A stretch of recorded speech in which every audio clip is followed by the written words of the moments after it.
हरे कृष्ण। ॐ अज्ञानतिमिरान्धस्य ज्ञानाञ्जनशलाकया चक्षुरुन्मिलितं येन तस्मै श्रीगुरवे नमः। ॐ नमो भगवते वासुदेवाय। ॐ नमो भगवते वासुदेवाय।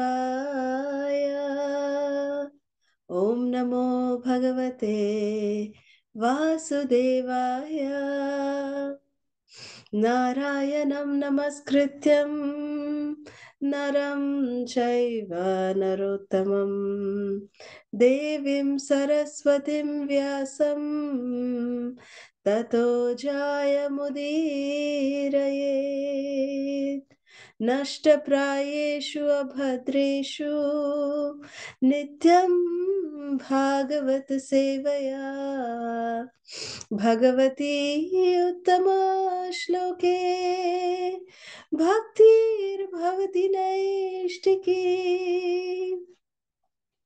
कृष्णाय वासुदेवाय देवकी नन्दनाय च नन्दगोपकुमाराय गोविन्दाय नमो नमः।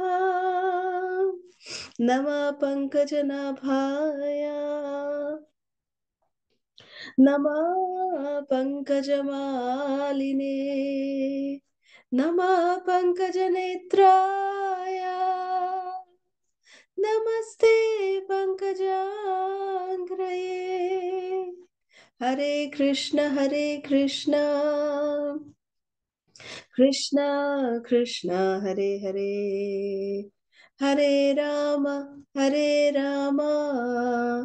राम राम हरे हरे।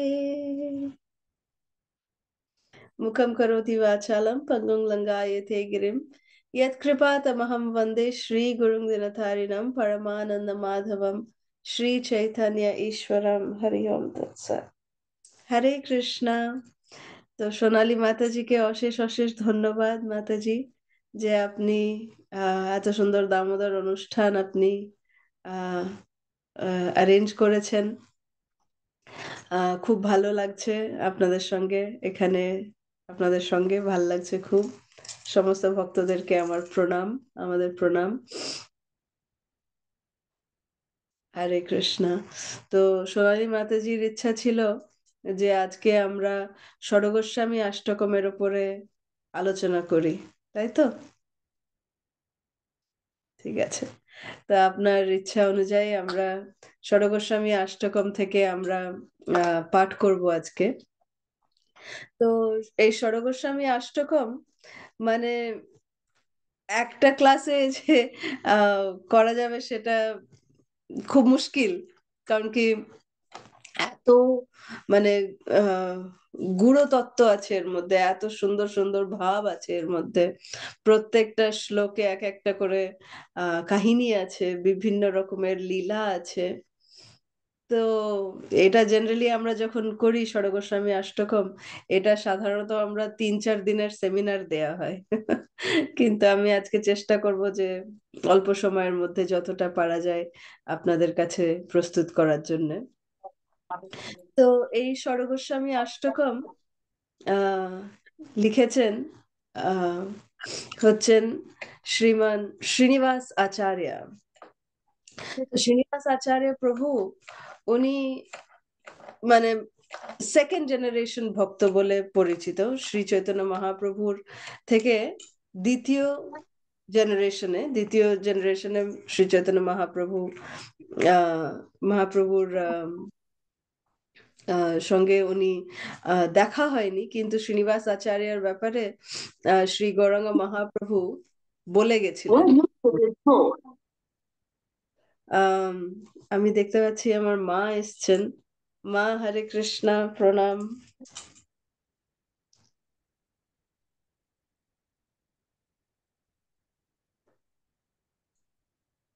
মা জয়েন করেছে। মায়ের সামনে বলার অতটা দৃষ্টতা আমার নেই, কিন্তু আহ মাই আদেশ করেছে বলতে, তো আমি বলছি। কোনো ভুল ত্রুটি হলে ক্ষমা করবে মা। তো শ্রীনিবাস আচার্য, উনার ব্যাপারে এটা বলা হয় যে যখন শ্রী চৈতন্য মহাপ্রভু সন্ন্যাস নিয়েছিলেন কাটওয়াতে, তখন একজন ভক্ত ছিলেন, তার নাম ছিল গঙ্গাধর। তো যখন চৈতন্য মহাপ্রভুর কেশ কাটা হচ্ছিল না, তখন আহ এই গঙ্গাধর নামক ভক্ত আহ হে চৈতন্য, হে চৈতন্য বলে মূর্ছিত হয়ে যাচ্ছিল। মানে খুব খুব ভাব বিভোর হয়ে গেছিল। তো সেদিন থেকে তার নাম পড়েছিল, গঙ্গাধরের নাম পড়েছিল চৈতন্য দাস। তো চৈতন্য দাস খুবই একজন সুন্দর ভক্ত ছিলেন, এবং তার সহধর্মিণীর নাম ছিল লক্ষ্মীপ্রিয়া। তো লক্ষ্মীপ্রিয়ার সঙ্গে একদিন তার খুব প্রেরণা হয়েছে যে তার একটা যেন কৃষ্ণ অনুগামী সন্তান হয়। তো সেইটা যখন তার সহধর্মিণীকে বলল, লক্ষ্মীপ্রিয়াকে বলল, তখন লক্ষ্মীপ্রিয়া বললেন যে আপনি তাহলে চৈতন্য মহাপ্রভুর কাছে যান, জগন্নাথ পুরীতে যান, আমরা ওখানে গিয়ে মহাপ্রভুর আদেশ নিই, এবং আমরা উনার কৃপা নিয়ে আমরা এমন একটা সন্তান যাতে আমরা পেতে পারি যে চৈতন্য মহাপ্রভুরই মানে কার্য, প্রচার কার্যে আহ লাগবে। তো তখন ওর দুজন দাম্পত্যরা, ওরা জগন্নাথ পুরী আসলেন, এবং চৈতন্য দাস এবং লক্ষ্মীপ্রিয়াকে যখন মহাপ্রভু দেখলেন, যখন ওরা প্রণাম করলেন মহাপ্রভুকে, মহাপ্রভু তো একদম অন্তর্যামী। তো মহাপ্রভু বললেন, ওদের কিছু বলার আগেই মহাপ্রভু বললেন যে তোমাদের জগন্নাথ দেব তোমাদের ইচ্ছা পূরণ করবে। শুধু এইটুকু কথা বললেন। তো সব ভক্তরা খুব মানে উৎসুক হয়ে গেল যে কি তাদের ইচ্ছা ছিল, কি ইচ্ছা ছিল। তখন মহাপ্রভু, তখন গোবিন্দ, যে মহাপ্রভুর আহ পার্ষদ ছিল, নিজের আহ সেবক ছিলেন গোবিন্দ দাস, গোবিন্দকে ডেকে তখন বললেন যে চৈতন্য দাস আসলে একটা পুত্র সন্তানের জন্যে খুব কামনা করছেন, এবং আমি এটা আশীর্বাদ দিচ্ছি যে তারা তার স্ত্রী, তার সহধর্মিণী এমন একটা মানে রত্ন, দিব্য রত্নকে উনি জন্ম দেবেন, তার নাম হচ্ছে শ্রীনিবাস, তার নাম হবে শ্রীনিবাস। তো সে শ্রীনিবাস আমার প্রেম এবং আমার থেকে অভিন্ন হয়ে ও আসবে, এবং আম, সমস্ত খুব সুন্দর সুন্দর গান লিখবে, খুব সুন্দর সুন্দর গ্রন্থ লিখবে, এবং যে সমস্ত গ্রন্থগুলি আমার প্রেরণাতে স্বরগোস্বামীরা লিখছে, সেই গ্রন্থ প্রচার করার কার্য শ্রীনিবাস আচার্য করবে। দুপুরবেলা ভাত খাই আর যে সকালবেলা সকালবেলা দুধ খাই। দুপুরবেলা ভাত খেয়ে দিচ্ছি। আর তো মহাপ্রভু বললেন যে আম, এই গ্রন্থের প্রচার আমি শ্রীনিবাস আচার্যের মাধ্যমে আমি শুরু করব। তো শ্রীনিবাস আচার্য, নরোত্তম দাস ঠাকুর এবং শ্যামানন্দ পণ্ডিত, এই তিনজন হচ্ছেন আমাদের এই সম্প্রদায়ের প্রথম গ্রন্থ প্রচারক। শ্রীনিবাস আচার্যের দ্বারা নির্মিত এই ষড়গোস্বামী অষ্টকম। তো শ্রীনিবাস আচার্য খুবই খুবই স্পেশাল ভক্ত, যিনি চৈতন্য মহাপ্রভুর আহ আদেশে বা তার মা বাবার ইচ্ছা ছিল, এবং মহাপ্রভু সেই ইচ্ছাটার উপরে তার আশীর্বাদ প্রদান করেছেন। এবং শ্রীনিবাস আচার্য যখন বড় হলেন, যে তখন উনি বুঝতে পারলেন যে মহাপ্রভু তার অন্তর্ধান লীলা করেছেন। তো তখন শ্রীনিবাস আচার্য জগন্নাথ পুরীতে আসলেন, এবং উনি টোটা গোপীনাথে থাকতেন গদাধর পণ্ডিতের সঙ্গে। গদাধর পণ্ডিত শ্রীমদ্ ভাগবতম পাঠ করতেন, এবং শ্রীনিবাস আচার্য গদাধর পণ্ডিতের সঙ্গে টোটা গোপীনাথে থাকতেন। দিয়ে তারপরে উনি যখন গদাধর পণ্ডিত যখন অন্তর্ধান হলেন, তারপরে শ্রীনিবাস আচার্য আসলেন বৃন্দাবনে। বৃন্দাবনে এসে স্বরগোস্বামীদের সঙ্গে উনি তাদের প্রচার কার্যে উনি সাহায্য করতে লাগলেন। এবং বলা হয় যে কৃষ্ণলীলায় শ্রীনিবাস আচার্য হচ্ছে শ্রীমতী রাধারানীর সেবিকা হিসেবে উনি মণিমঞ্জরী রূপে উনি আহ প্রসিদ্ধ। ওনার ইটার্নাল ফর্ম, ওনার গোলক ধামে ওনার স্বরূপ হচ্ছে মণিমঞ্জরী রূপে। তো এটা হচ্ছে শ্রীনিবাস আচার্যের ব্যাপারে। তো আমি আমার আমি দেখছি আমার বাবাও জয়েন করেছে। বাবা হরে কৃষ্ণা, মা হরে কৃষ্ণা, প্রণাম। আহ তোমাদের সামনে বলছি, কিন্তু আহ সোনালী মাতাজি, আপনি মা বাবাকে একটু যদি বরণ করে নিতে পারেন খুব ভালো হয়। হরে কৃষ্ণা। হরে কৃষ্ণ। আমাদেরকে বরণ করার কোনো দরকার নেই, রোজ আমাদের বরণ হচ্ছে, আর বরণ করার দরকার নেই। হরে কৃষ্ণ, হরে কৃষ্ণ, কোনো দরকার নেই বরণ করার। হরি বল। ক্লাস হরে দে, কৃষ্ণ। ক্লাস চলতে থাকুক, ভালো লাগছে। হরে কৃষ্ণ। হরে কৃষ্ণ। প্রভুকে আমি দেখতে পাচ্ছি না, প্রভুকে একটু দেখা দিতে বলুন। এই বলো। একটুখানি দেখা দিতে বলুন প্রভুকে। আমি কি করে বলবো? প্রভু এখানে নেই তো, প্রভু তো সমাধিতে। ও আচ্ছা, না না, প্রভু তো শুনতে পাচ্ছেন আমার কথাটা। ভিডিওটা অন শুনতে করলে আমি পাচ্ছে, দেখতে পাবো বলে। দেখা দেবে ঠিক। দেখো আচ্ছা, এবার দেখা দেবে। ঠিক আছে। হ্যাঁ, ভিডিওটা ঠিক অন আছে, হচ্ছে না কেন? ভিডিও অন হচ্ছে না। মিউট করো। আনমিউট করো।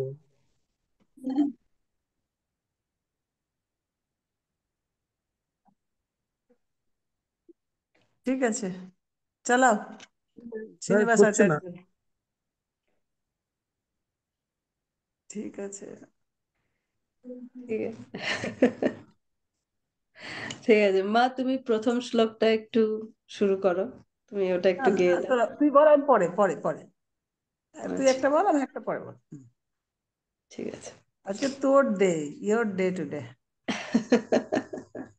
হ্যাঁ হ্যাঁ। হরে কৃষ্ণ।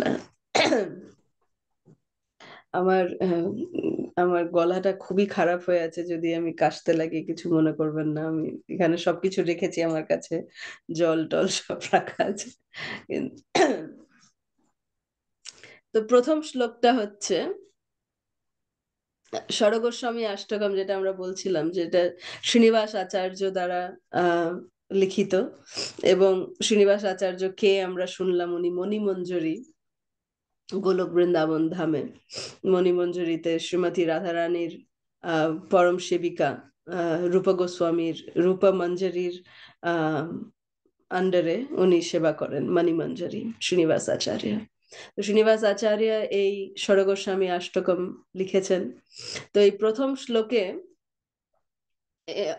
অষ্টকম মানে 8টা শ্লোক। তো 8টা শ্লোকটাতেই যদিও শ্রীনিবাস আচার্য সমস্ত গোস্বামীদের ব্যাপারে, মানে সমস্ত ষড়গোস্বামীদের ব্যাপারে উনি মহিমা গান করছেন, প্রত্যেকটা প্রত্যেকটা গোস্বামীদের ব্যাপারে, কিন্তু প্রথম 6টি শ্লোক 6টা গোস্বামীর জন্য স্পেসিফিক। তো এই প্রথম শ্লোকটি সনাতন গোস্বামীর জন্য স্পেসিফিক্যালি, কারণ কি সনাতন গোস্বামী ছিলেন ষড়গোস্বামীর মধ্যে সব থেকে বরিষ্ঠ।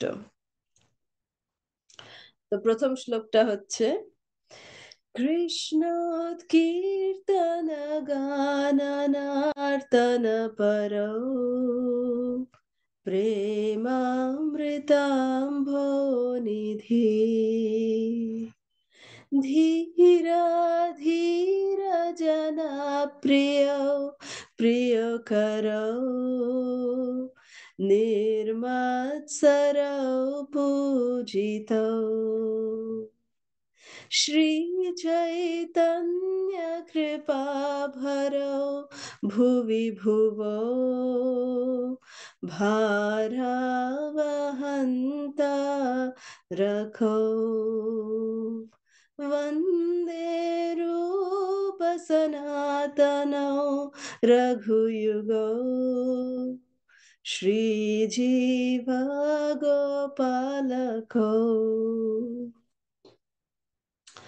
তো এখানে প্রথম লাইনে শ্রীনিবাস আচার্য বলছেন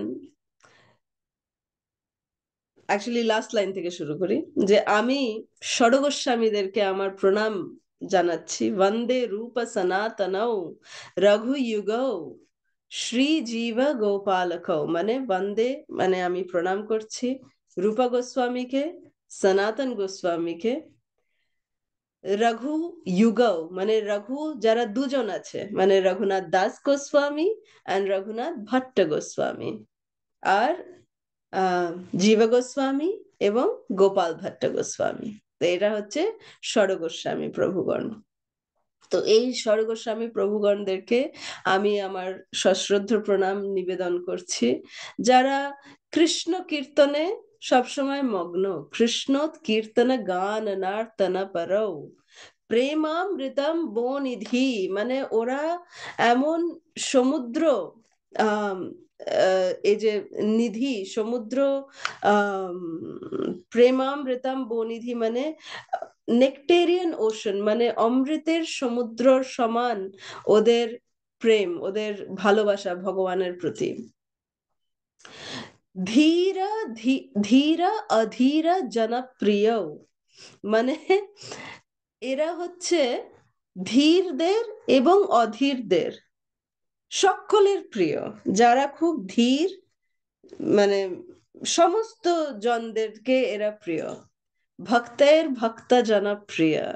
শিলা জয়পতাকা মহারাজ যখন আমার বাবার নামকরণ করছিলেন দীক্ষার সময়, তখন বাবার নাম ভক্ত জনপ্রিয় দাস, এটা বলার সময় গুরু মহারাজ বললেন যে কৃষ্ণ হচ্ছেন ভক্ত জনপ্রিয়, চৈতন্য মহাপ্রভু হচ্ছে ভক্ত জনপ্রিয়, ভক্তের ভক্ত জনপ্রিয়। তো তো অধীরা অ্যান্ড ধীরা দুজনেরই, দুই জনদেরই এই আহ সনাতন গোস্বামী, আমি যেটা বললাম যে এই প্রথম শ্লোকটি স্পেশালি সনাতন গোস্বামীকে বর্ণনা করা হচ্ছে, যে সনাতন গোস্বামী ধীর এবং অধীরদের দুজনেরই প্রিয়। হুম। আর কেন কেন প্রিয়? কারণ কি ওরা খুব, মানে সকলকে ওরা কাছে নিয়ে টেনে নিয়ে কথা বলে, সকলকে আপন করে নিয়ে কথা বলে। মানে সনাতন গোস্বামী সব থেকে বরিষ্ঠ গোস্বামী, সব থেকে জ্যেষ্ঠ গোস্বামী, কিন্তু ওনার কোনো দম্ভ ছিল না, কোনো অহংকার ছিল না।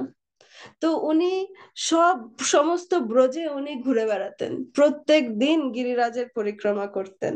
এবং এটা বলা হয় সনাতন গোস্বামীর কাছে, যে সনাতন গোস্বামীর ব্যাপারে, যে বাচ্চা থেকে শুরু করে গৃহস্থরা বা বৈরাগীরা বাবাজিরা সকলে সনাতন গোস্বামীর কাছে আসতো।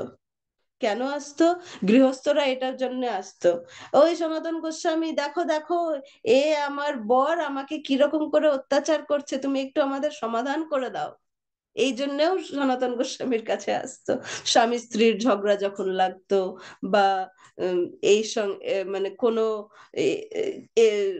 নেবার, মানে পড়োশি, ওদের সঙ্গে যদি ঝগড়া লাগতো, সনাতন গোস্বামীর কাছে ওরা ওরা আসতো যে সমাধান করে দিতে।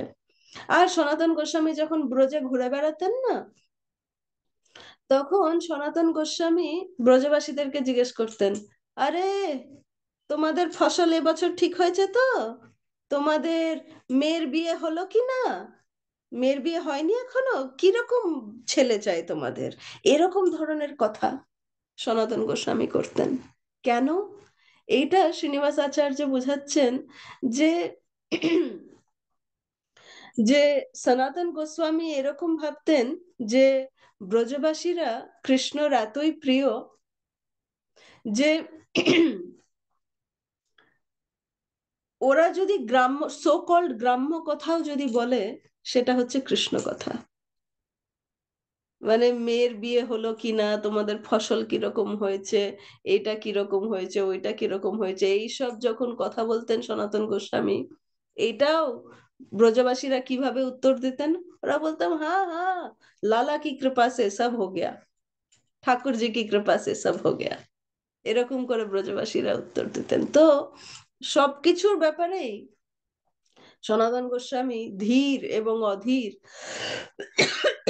সকলের সঙ্গে উনি এক সমান ভাবে ইন্টারাক্ট করতেন। তো এটা ছিল সনাতন গোস্বামীর বিশেষতা। এবং শ্রী চৈতন্য মহাপ্রভুর কৃপা ওরা নিজে ভরণ করে প্রত্যেকটা মানুষদের কাছে ওরা পৌঁছে দিত।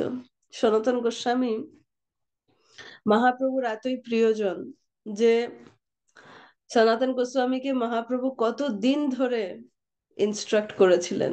এবং সনাতন গোস্বামী আমরা যেটা আমাদের ভক্তি জীবনে যেটা আমরা পালন করি হরি ভক্তি বিলাস, ওখানে সমস্ত মানে ভক্তের কিভাবে আচরণ হওয়া উচিত, কিভাবে ব্রত পালন করা উচিত, ভক্ত জীবন কিভাবে অনুসরণ করা উচিত, কিভাবে পালন করা উচিত, সবকিছু নিয়মাবলী এগুলো সব সনাতন গোস্বামী লিখে গেছেন আমাদের জন্য। তো এইসব যে মানে চৈতন্য মহাপ্রভুর প্রেমের যে ভালোবাসার বোঝা বলে এটাকে বার্ডেন অফ লাভ, সেইটাকে ধারণ করেছেন সনাতন গোস্বামী এবং সমস্ত জীবদের কাছে উনি পৌঁছে দিয়েছেন। তো সেই সনাতন গোস্বামী এবং সমস্ত গোস্বামী মানে এই কোয়ালিটিটা সনাতন গোস্বামীর মধ্যে সব থেকে বেশি দেখা যায়। তো ওই জন্য এই প্রথম শ্লোকটি সনাতন গোস্বামীর কাছে আহ ব্যাপারে এটা বলা হয় যে উনি এই প্রথম শ্লোকটার ব্যাপারে শ্রীনিবাস আচার্য ওনাকে গ্লোরিফাই করছেন। তো এই প্রথম শ্লোকটা এটার ব্যাপারে। দ্বিতীয় শ্লোকটা হচ্ছে নানা শাস্ত্র বিচারেণৈক নিপুণো সদ্ধর্ম সংস্থাপকো लोकानां हितकारिणौ त्रिभुवने मन्नौ शरण्यकरौ राधा कृष्ण पदारविन्द भजना नन्देन मत्तालिकौ वन्दे रूप सनातनौ रघुयुगौ श्रीजीव गोपालकौ। তো দ্বিতীয় শ্লোকটা শ্রীনিবাস আচার্য স্পেসিফিকলি গ্লোরিফাই করছেন শ্রীল রূপ গোস্বামীকে, যে নানা শাস্ত্র বিচারে না খনিপুনৌ। সনাতন গোস্বামীও করেছেন এটা, সমস্ত শাস্ত্র দিয়ে দেখিয়ে দিয়েছেন যে কিভাবে কি করে মানে আমাদের পুরো যে সমস্ত স্বর্গস্বামীরাই মেইনলি গ্রন্থ লিখেছেন হচ্ছে শ্রীনিবাস আচার্য, সরি সনাতন গোস্বামী, রূপ গোস্বামী, জীব গোস্বামী এবং রঘুনাথ ভট্ট গোস্বামী, রঘুনাথ দাস গোস্বামী। আর গোপাল ভট্ট গোস্বামী খুব কম লিখেছেন, বেশি উনি ডেইটি ওয়ার্শিপ মানে অর্চন, বিগ্রহ অর্চনের ব্যাপারে উনি বেশি লিখেছেন। তো এরকম করে সমস্ত স্বরগোস্বামীরা কিছু না কিছু আদান প্রদান আছে, কিন্তু সব থেকে বেশি যার আছে সেটা হচ্ছে শিল রূপ গোস্বামী। নানা শাস্ত্র বিচারে নাই নিপুণ, একদম এক্সপার্টলি নিপুণ ভাবে উনি সুন্দরভাবে আমাদেরকে, যে আমরা ভক্তি রসামৃত সিন্ধু, উপদেশামৃত এগুলো সব যেগুলো পড়ি এগুলো হচ্ছে সব রূপ গোস্বামী দ্বারা রচিত। তো ওনারা এইভাবে সংস্থাপক করেছে, মানে এইভাবে ভক্তিকে ওরা এস্টাবলিশ করেছে, সংস্থাপনা করেছে। আর লোকানাম হিতকারিণৌ ত্রিভুবনে, যে এই এই লোকহিতের জন্য মহাপ্রভু যেরকম আদেশ দিয়েছিলেন, যে মহাপ্রভুর আদেশ কি ছিল স্বরগোস্বামীদের প্রতি, যে মহাপ্রভু ওদেরকে 4টে জিনিস বলেছিলেন করতে। কি কি জিনিস বলেছিলেন? 4 জিনিস, যে তোমরা ব্রজে গিয়ে সমস্ত কৃষ্ণ লীলার স্থানগুলিকে তোমরা পুনর্জীবিত করো। দ্বিতীয় হচ্ছে বিগ্রহ স্থাপনা করো এবং বিগ্রহ পূজা স্থাপনা করো। তৃতীয় হচ্ছে ভক্তি শাস্ত্র তোমরা লেখো।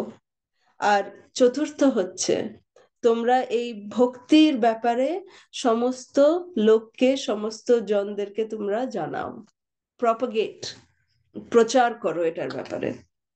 তো এইটা ছিল 4টে নির্দেশ যেটা শ্রী গৌরাঙ্গ মহাপ্রভু এই ষড়গোস্বামীদেরকে দিয়েছিলেন। এবং সেটা রূপা গোস্বামী খুব, এবং সমস্ত গোস্বামীরা খুব সুন্দরভাবে এটা পালন করেছেন। আর ওইটা যেমনি রূপা গোস্বামী বিগ্রহ স্থাপনা বলা গেলে সেটা রাধা গোবিন্দ দেবকে উনি স্থাপনা করেছেন। ওনার ইষ্টদেব ছিলেন শ্রী শ্রী রাধা গোবিন্দ। তো রাধা গোবিন্দের ব্যাপারেও খুব সুন্দর লীলা আছে, যে মহাপ্রভু যখন বৃন্দাবন এসেছিলেন তার আগেই অদ্বৈত আচার্য প্রভু বৃন্দাবন এসেছিলেন। এবং অদ্বৈত আচার্য প্রভু যখন বৃন্দাবন এসেছিলেন তখন উনি পেয়েছিলেন শ্রী মদন মোহনকে। মদন মোহন হচ্ছে প্রথম বিগ্রহ যিনি ম্যানিফেস্ট করেছিলেন বৃন্দাবনে শ্রীমান অদ্বৈত আচার্য প্রভুর কাছে। এবং অদ্বৈত আচার্য প্রভু খুব সুন্দরভাবে মদন মোহনের সেবা করতেন, কিন্তু ওনাকে আবার গৌড় দেশে ফিরে আসতে হয়েছিল। তো ওই জন্য আসার আগে তার খুব পরম মিত্র একজন হয়ে গেছিল মথুরাতে, চবেজি। ওই একটা ব্রাহ্মণ ছিল, খুব সুন্দর ভাগবত কথা বলতেন উনি। তো মদন মোহনকে চবেজির হাতে রেখে দিয়ে অদ্বৈত আচার্য প্রভু বাংলায় ফিরে আসলেন। দিয়ে তারপরে তো এখানে মহাপ্রভুর সঙ্গে লীলা বিলাস হলো নবদ্বীপে।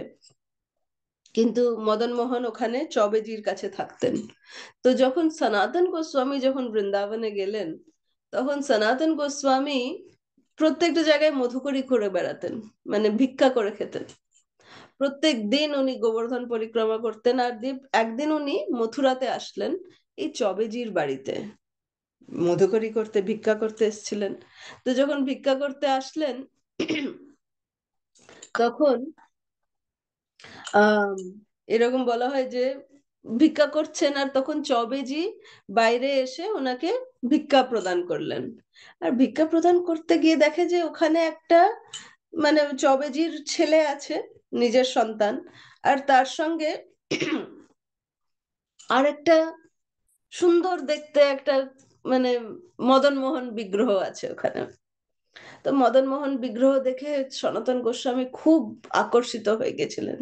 তো প্রত্যেক দিন ওই মদন মোহনের দর্শন করার জন্য সনাতন গোস্বামী আসতেন চবেজির বাড়িতে।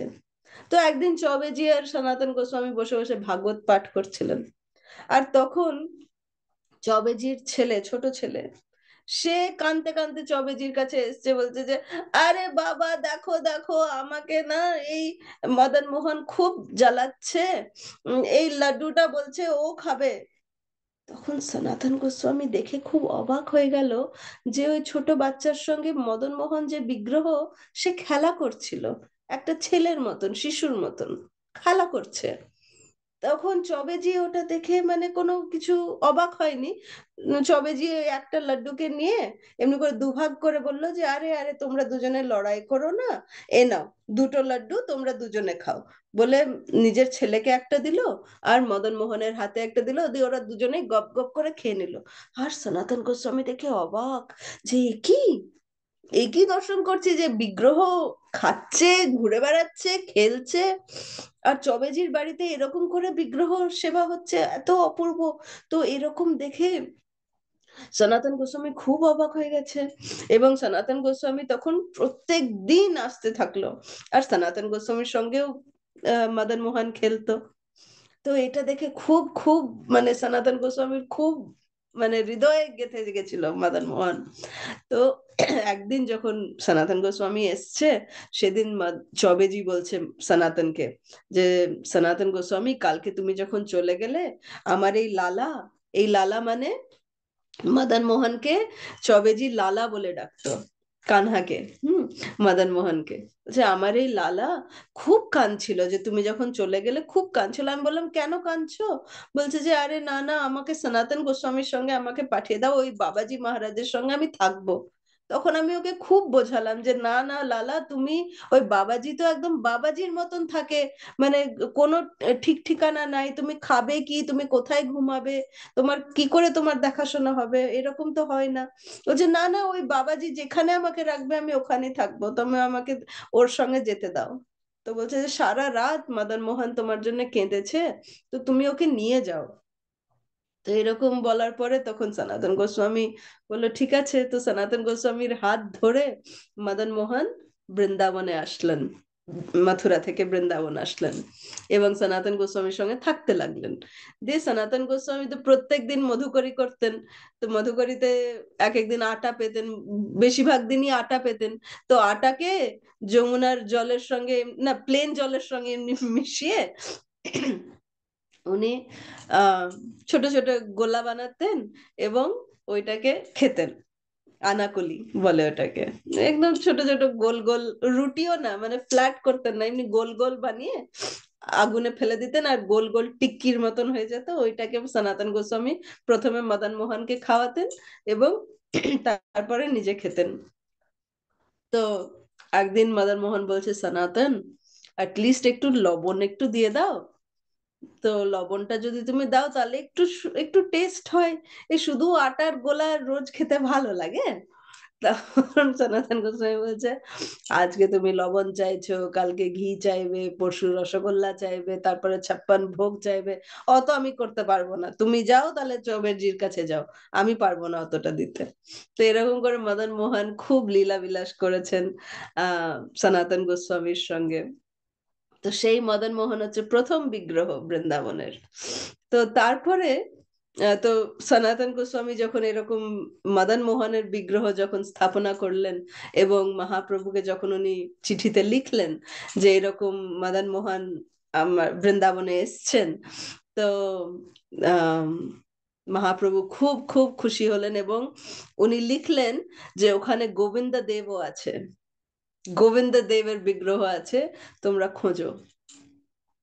তো রূপ গোস্বামী, সনাতন গোস্বামী সব জায়গায় খুঁজছে, আর রূপ গোস্বামী খুব দুঃখিত যে গোবিন্দ দেবকে উনি কোথাও খুঁজে পাচ্ছেন না, কোথাও পাচ্ছেন না। তো একদিন খুব নিরাশ হতাশ হয়ে যে মহাপ্রভু এই একটা আদেশ দিলেন, গোবিন্দ দেবকে খুঁজে বার করো, সেই গোবিন্দ দেবের বিগ্রহ আমি পাচ্ছি না, কি হবে? তো খুব হতাশ হয়ে উনি একটা গাছের তলায় বসেছিলেন। তখন একটা ছোট্ট একটা গোপ বালক, একটা সখা এসে সনাতন গোস্বামীকে বললেন যে তুমি গোবিন্দ দেবকে খুঁজছো না, দাঁড়াও আমি তোমাকে বলছি, তুমি আমার সঙ্গে এসো। বলে ছোট্ট ছেলেটা গোবিন্দ দেবের কাছে একটা গাছের, মানে একটা জঙ্গলের মধ্যে নিয়ে যাবে যেখানে লতা পাতা দিয়ে এমনি করে ঢাকা শ্রী গোবিন্দ দেবের বিগ্রহ, সেটা রূপা গোস্বামী পাবেন। তো তখন উনি ওই বিগ্রহকে বার করে নিয়ে এসে সুন্দরভাবে তার প্রতিষ্ঠা করে মহাপ্রভুকে উনি চিঠি লিখলেন যে খুব সুন্দর গোবিন্দ দেব আমরা পেয়েছি। তো মদন মোহন গোবিন্দ দেব এরকম করে আহ দুইজন ওরা আসলো। তো এরকম করে সনাতন গোস্বামীর সেবিত বিগ্রহ হচ্ছে আহ মদন মোহন এবং রূপা গোস্বামীর সেবিত বিগ্রহ হচ্ছে শ্রী গোবিন্দ দেব, শ্রী রাধা গোবিন্দ দেব। তো এরকম ভাবে আমরা দেখি যে এই দ্বিতীয় শ্লোকটি রূপ গোস্বামীর স্পেশাল বর্ণনা করছে, স্পেশাল মহিমা শ্রীনিবাস আচার্য আহ বলছেন যে কিভাবে ভগবানের শরণাগতি কিভাবে নিতে হয়, ওটা শিল রূপ গোস্বামী এবং সমস্ত ষড়গোস্বামীগণ এইটা ওরা একদম দেখিয়ে গেছেন নিজের জীবনে। তারা ওইটা কিভাবে ওটা করতে হয়, যে ভগবানের শরণ নেওয়াটা কি বলে, কি করে করতে হয়, সেটা ওরা দেখিয়ে গেছে নিজের আচরণ দিয়ে। মন্ন শরণ্যা করো, নিজের আচরণ দিয়ে রাধা কৃষ্ণের শরণ কিভাবে নিতে হয় সেটা ওরা নিজের জীবন দিয়ে ওরা দেখিয়ে গেছে। তৃতীয় শ্লোকটা শ্রীনিবাস আচার্য দেখাচ্ছেন, বলছেন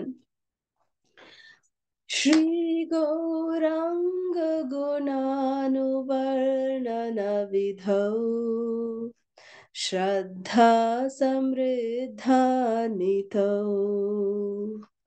পাপোত্তাপনিকৃন্তনৌ তনুভৃতম গোবিন্দ গানামৃতৈ আনন্দাম্বুধিবর্ধনৈকনিপুনৌ কৈবল্যনিস্তারকৌ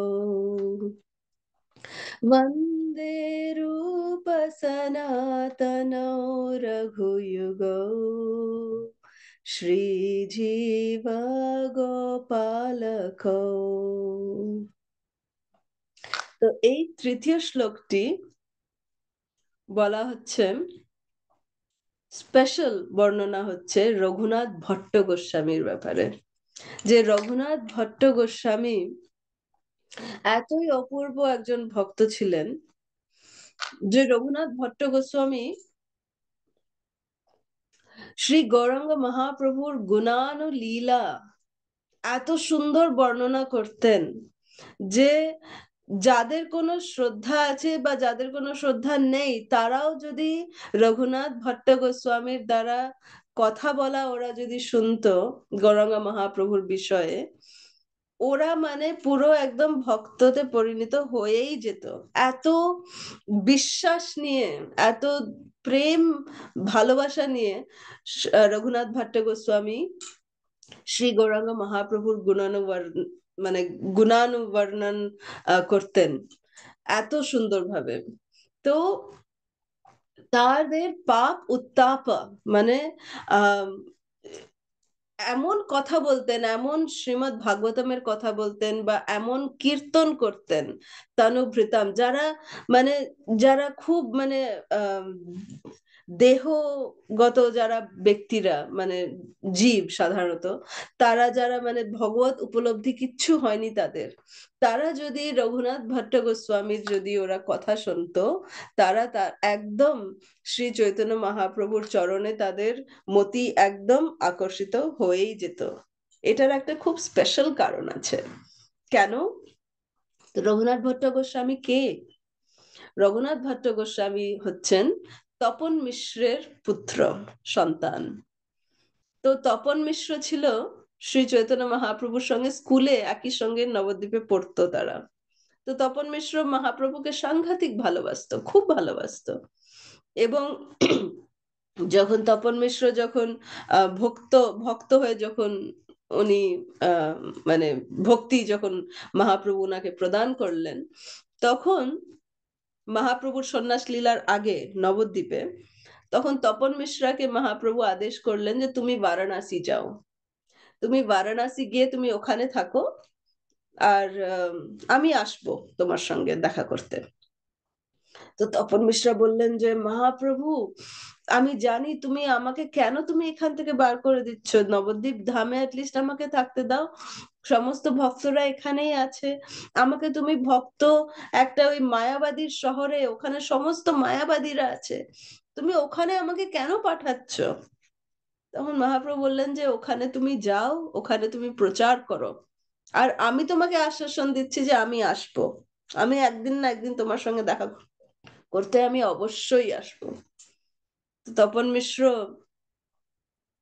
মহাপ্রভুর কথায় বিশ্বাস করে বারাণসীতে আসলেন, এবং বারাণসীতে এসে উনি ছোট্ট অনুষ্ঠান করতেন নিজের বাড়িতে।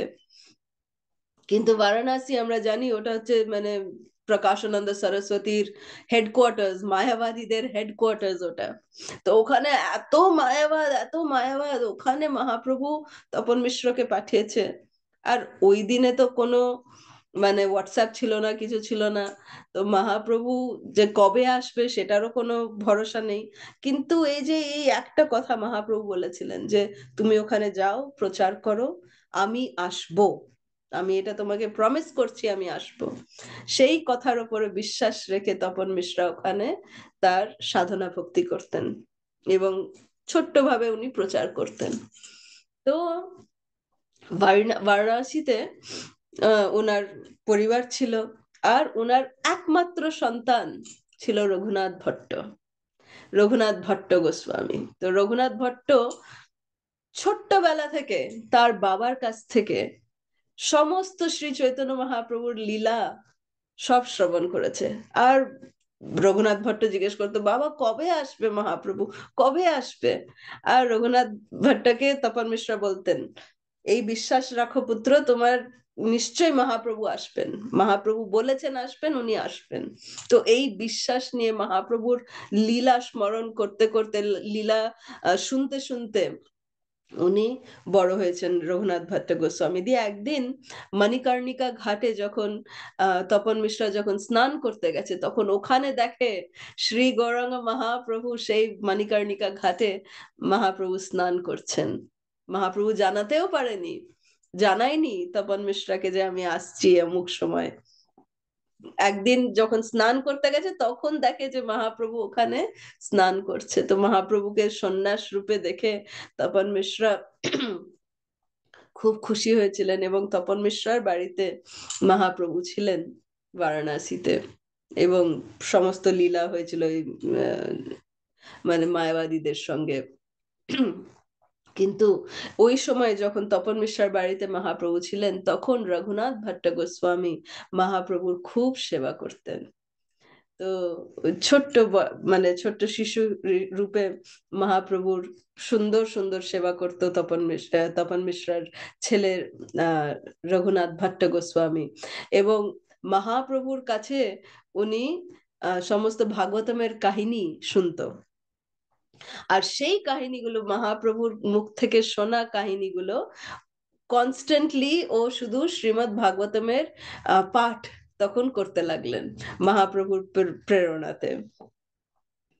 আর জগন্নাথ পুরীতে রঘুনাথ ভট্ট গোস্বামী মহাপ্রভু নিয়ে গেছিলেন রঘুনাথ ভট্ট গোস্বামীকে, যখন ফেরত যাচ্ছিলেন বৃন্দাবন থেকে মহাপ্রভু, তখন ছোট্ট ছেলে রঘুনাথ ভট্ট গোস্বামীকে মহাপ্রভু তার সঙ্গে জগন্নাথ পুরীতে নিয়ে গেছিলেন।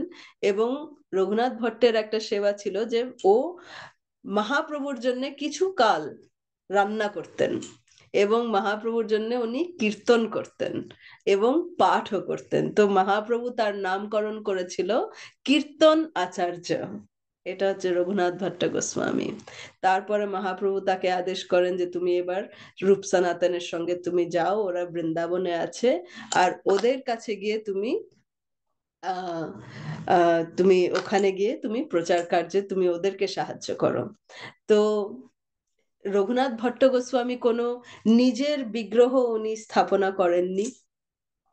তো রঘুনাথ ভট্ট গোস্বামীর কথা শুনে, শ্রীমদ্ ভাগবতম শুনে, মহাপ্রভুর ওপরে তার বিশ্বাসের ব্যাপার শুনে, একটা খুব তার একজন মানে রিচ ডিসাইপল ছিল, খুব ধনী একজন শিষ্য ছিল।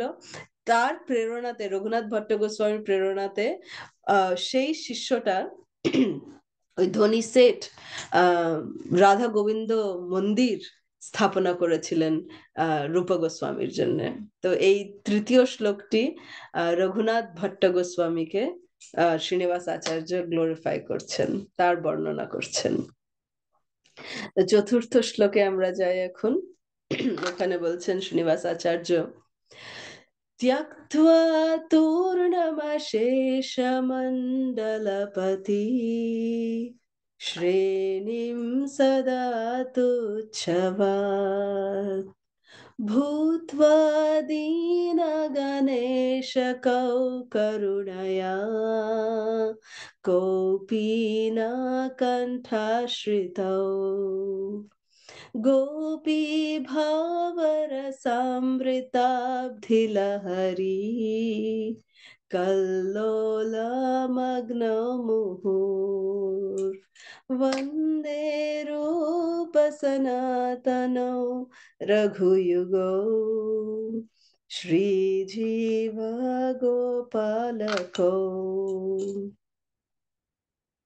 চতুর্থ শ্লোকে শ্রীনিবাস আচার্য বলছেন যে এই চতুর্থ শ্লোকটি বর্ণনা করছেন স্পেশালি রঘুনাথ দাস গোস্বামীকে, যে রঘুনাথ দাস গোস্বামী যিনি বৈরাগ্যের পরাকাষ্ঠা, বৈরাগ্যের পরম সীমা, ওনাকে বর্ণনা করছে যে ত্যক্ত্বা তূর্ণম শেষ মণ্ডলপতি শ্রেণীম সদা তুচ্ছবাদ, একদম তুচ্ছ মনে করে যে সমস্ত গোস্বামীদের মধ্যে, ষড়গোস্বামীদের মধ্যে রূপ গোস্বামী সনাতন গোস্বামী খুব ওয়েলদি ছিল, খুব মানে তাদের ঐশ্বর্য ছিল, কিন্তু সব থেকে বেশি ঐশ্বর্য ছিল রঘুনাথ দাস গোস্বামীর। রঘুনাথ দাস গোস্বামী ছিল একদম মানে জমিনদারের ছেলে এবং একমাত্র সন্তান, এবং রঘুনাথ দাস গোস্বামীর ব্যাপারে বলা হচ্ছে যে আহ খুবই খুবই মানে ঐশ্বর্যতে উনি মানুষ হয়েছিলেন। আর ছোট অবস্থাতে, যখন ছোট্ট বয়সে ছিল, আর কোনোদিনও উনি মানে ছোট্ট বয়সে উনি ওনার হরিদাস ঠাকুরের সঙ্গে ওনার আহ, সঙ্গ হয়। তো তখন 15 বছর বয়সে হরিদাস ঠাকুরের কাছে রঘুনাথ দাস গোস্বামী আহ শুনেছিলেন মহাপ্রভুর ব্যাপারে। এবং আহ চৈতন্য মহাপ্রভু যখন শান্তিপুর এসেছিলেন আহ সন্ন্যাস এর পরে, তখন আহ ওর রঘুনাথ দাস গোস্বামী তার মা বাবাকে না বলে বাড়ি থেকে পালিয়ে গেছিলেন। এবং আহ বিয়ের সময় মানে এরকম 3-4 বার উনি বাড়ি থেকে পালিয়ে গেছিলেন মহাপ্রভুর সঙ্গ পাওয়ার জন্য। ওনার বিয়ে দেওয়ার জন্য কত চেষ্টা করেছিলেন ওনার মা বাবা, কিন্তু পারেনি। তো মহাপ্রভুর সঙ্গ উনি একদম মানে মহাপ্রভুর সঙ্গের জন্য উনি ছুটে ছুটে ছুটে ছুটে চলে যেতেন। তো মানে পুরো নিজের সমস্ত ঐশ্বর্যকে তুচ্ছ মনে করে মহাপ্রভুর প্রেমে উনি মহাপ্রভুর কাছে চলে যেতেন। তো রঘুনাথ দাস গোস্বামী আমাদের সম্প্রদায়ে খুবই গুরুত্বপূর্ণ একটা রোল। কেন? যে নিত্যানন্দ প্রভু তার সঙ্গে এই যে চিড়াদহি মহোৎসব যেটা করেছিলেন, দণ্ড মহোৎসব, মহাপ্রভু নিত্যানন্দ প্রভু আহ রঘুনাথ দাস গোস্বামীকে যখন দেখেছিলেন, বলেছে এই তো চোর, এ চোর এসছে, মহাপ্রভুর ধন চুরি করেছে, মহাপ্রভুর প্রেম চুরি করেছে, এই ছেলেটা খুব দুষ্টু, একে আমি দণ্ডিত করব বলে চিড়াদহি মহা মহা মহা উৎসব রঘুনাথ দাস গোস্বামী করেছিলেন। খুবই খুবই অপূর্ব একটা লীলা। তো নিত্যানন্দ প্রভুর কৃপাতেই আহ রঘুনাথ দাস গোস্বামী জগন্নাথ পুরী যান, এবং খুব খুব ঘনিষ্ঠভাবে উনি শ্রী গৌরাঙ্গ মহাপ্রভুর সেবা করতেন। এবং তার বলা হয় যে রঘুনাথ দাস গোস্বামীর শিক্ষাগুরু ছিলেন স্বরূপ দামোদর গোস্বামী। 16 বছর ধরে মহাপ্রভুর সেবা করেছেন শিলা রঘুনাথ দাস গোস্বামী। এবং যখন মহাপ্রভু যখন বৃন্দাবন থেকে ফিরে আসলেন, ফিরে আসার পরে তখন মহাপ্রভু বললেন দাস গোস্বামীকে যে এবার তুমি বৃন্দাবনে যাও, ওখানে রূপ সনাতন রঘুনাথ ভট্ট আছে, তুমি ওখানে গিয়ে যোগদান করো। এবং মহাপ্রভু একটা খুব সুন্দর উপহার দিয়েছিলেন। কি উপহার সেটা? যে সেই উপহারটা ছিল নিজের গোবর্ধন শিলা, গোবর্ধন শালিগ্রাম শিলা, যেটা উনি ব্রজধাম থেকে মহাপ্রভু স্বয়ং নিয়ে এসেছিলেন। সেটা আহ উনি প্রদান করেছিলেন রঘুনাথ দাস গোস্বামীকে। শ্রী শ্রী রাধা গিরিধারী শালিগ্রাম, মানে দুটো ছোট ছোট শালিগ্রাম, শ্রী শ্রী রাধা গিরিধারী শালিগ্রাম, বা ওনাদেরকে গন্ধর্বিকা গিরিধারীও নাম বলা হয়। তো গন্ধর্বিকা গিরিধারী, রাধা গিরিধারী, এই শালিগ্রাম শিলা মহাপ্রভু স্বয়ং রঘুনাথ দাস গোস্বামীকে প্রদান করেছিলেন। এবং তাকে কপিন বস্ত্র, হুম, এটা এটা যেখানে বলছে আহ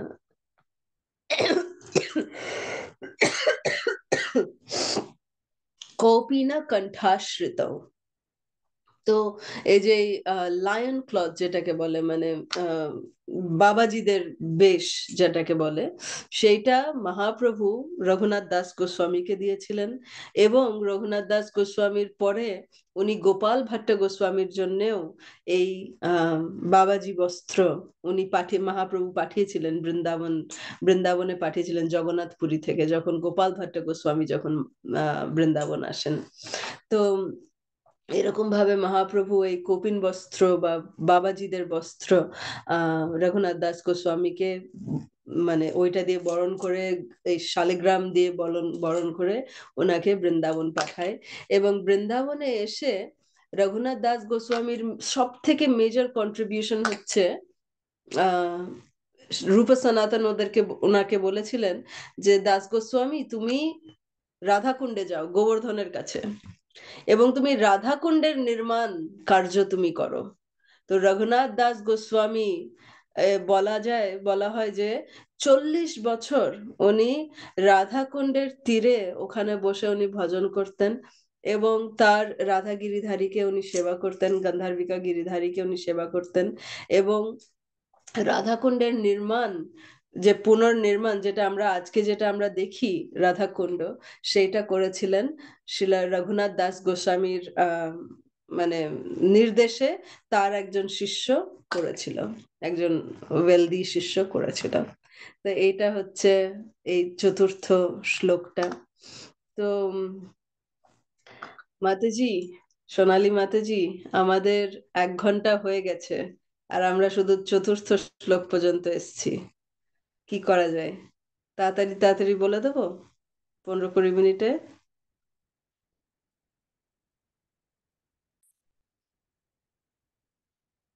শুনতে পাচ্ছি না। বলুন মাতাজি, সবাই আগ্রহের সহিত শুনছে, বলুন। ঠিক আছে, আমি তাড়াতাড়ি শেষ শেষ করার চেষ্টা করছি। না মাতাজি, এবার তাড়াতাড়ি নেই আমাদের। ঠিক আছে, হরে কৃষ্ণ। তো পঞ্চম শ্লোকটি শ্রীনিবাস আচার্য বলছেন, কূজৎ কোকিল হংস সারস গনা কীর্ণে ময়ূরাকুলে নানারত্ন নিবদ্ধ মূল বিটপো শ্রীযুক্ত বৃন্দাবনে রাধা কৃষ্ণ মহর্নিশম প্রভজতৌ জীবর্থদৌ যৌ মুধা वन्दे रूपसनातनौ रघुयुगौ श्रीजीव गोपालको। এই পঞ্চম শ্লোকটা ডেডিকেট করা হয়েছে শ্রীল গোপাল ভট্ট গোস্বামীর উপরে। তো গোপাল ভট্ট গোস্বামী কেন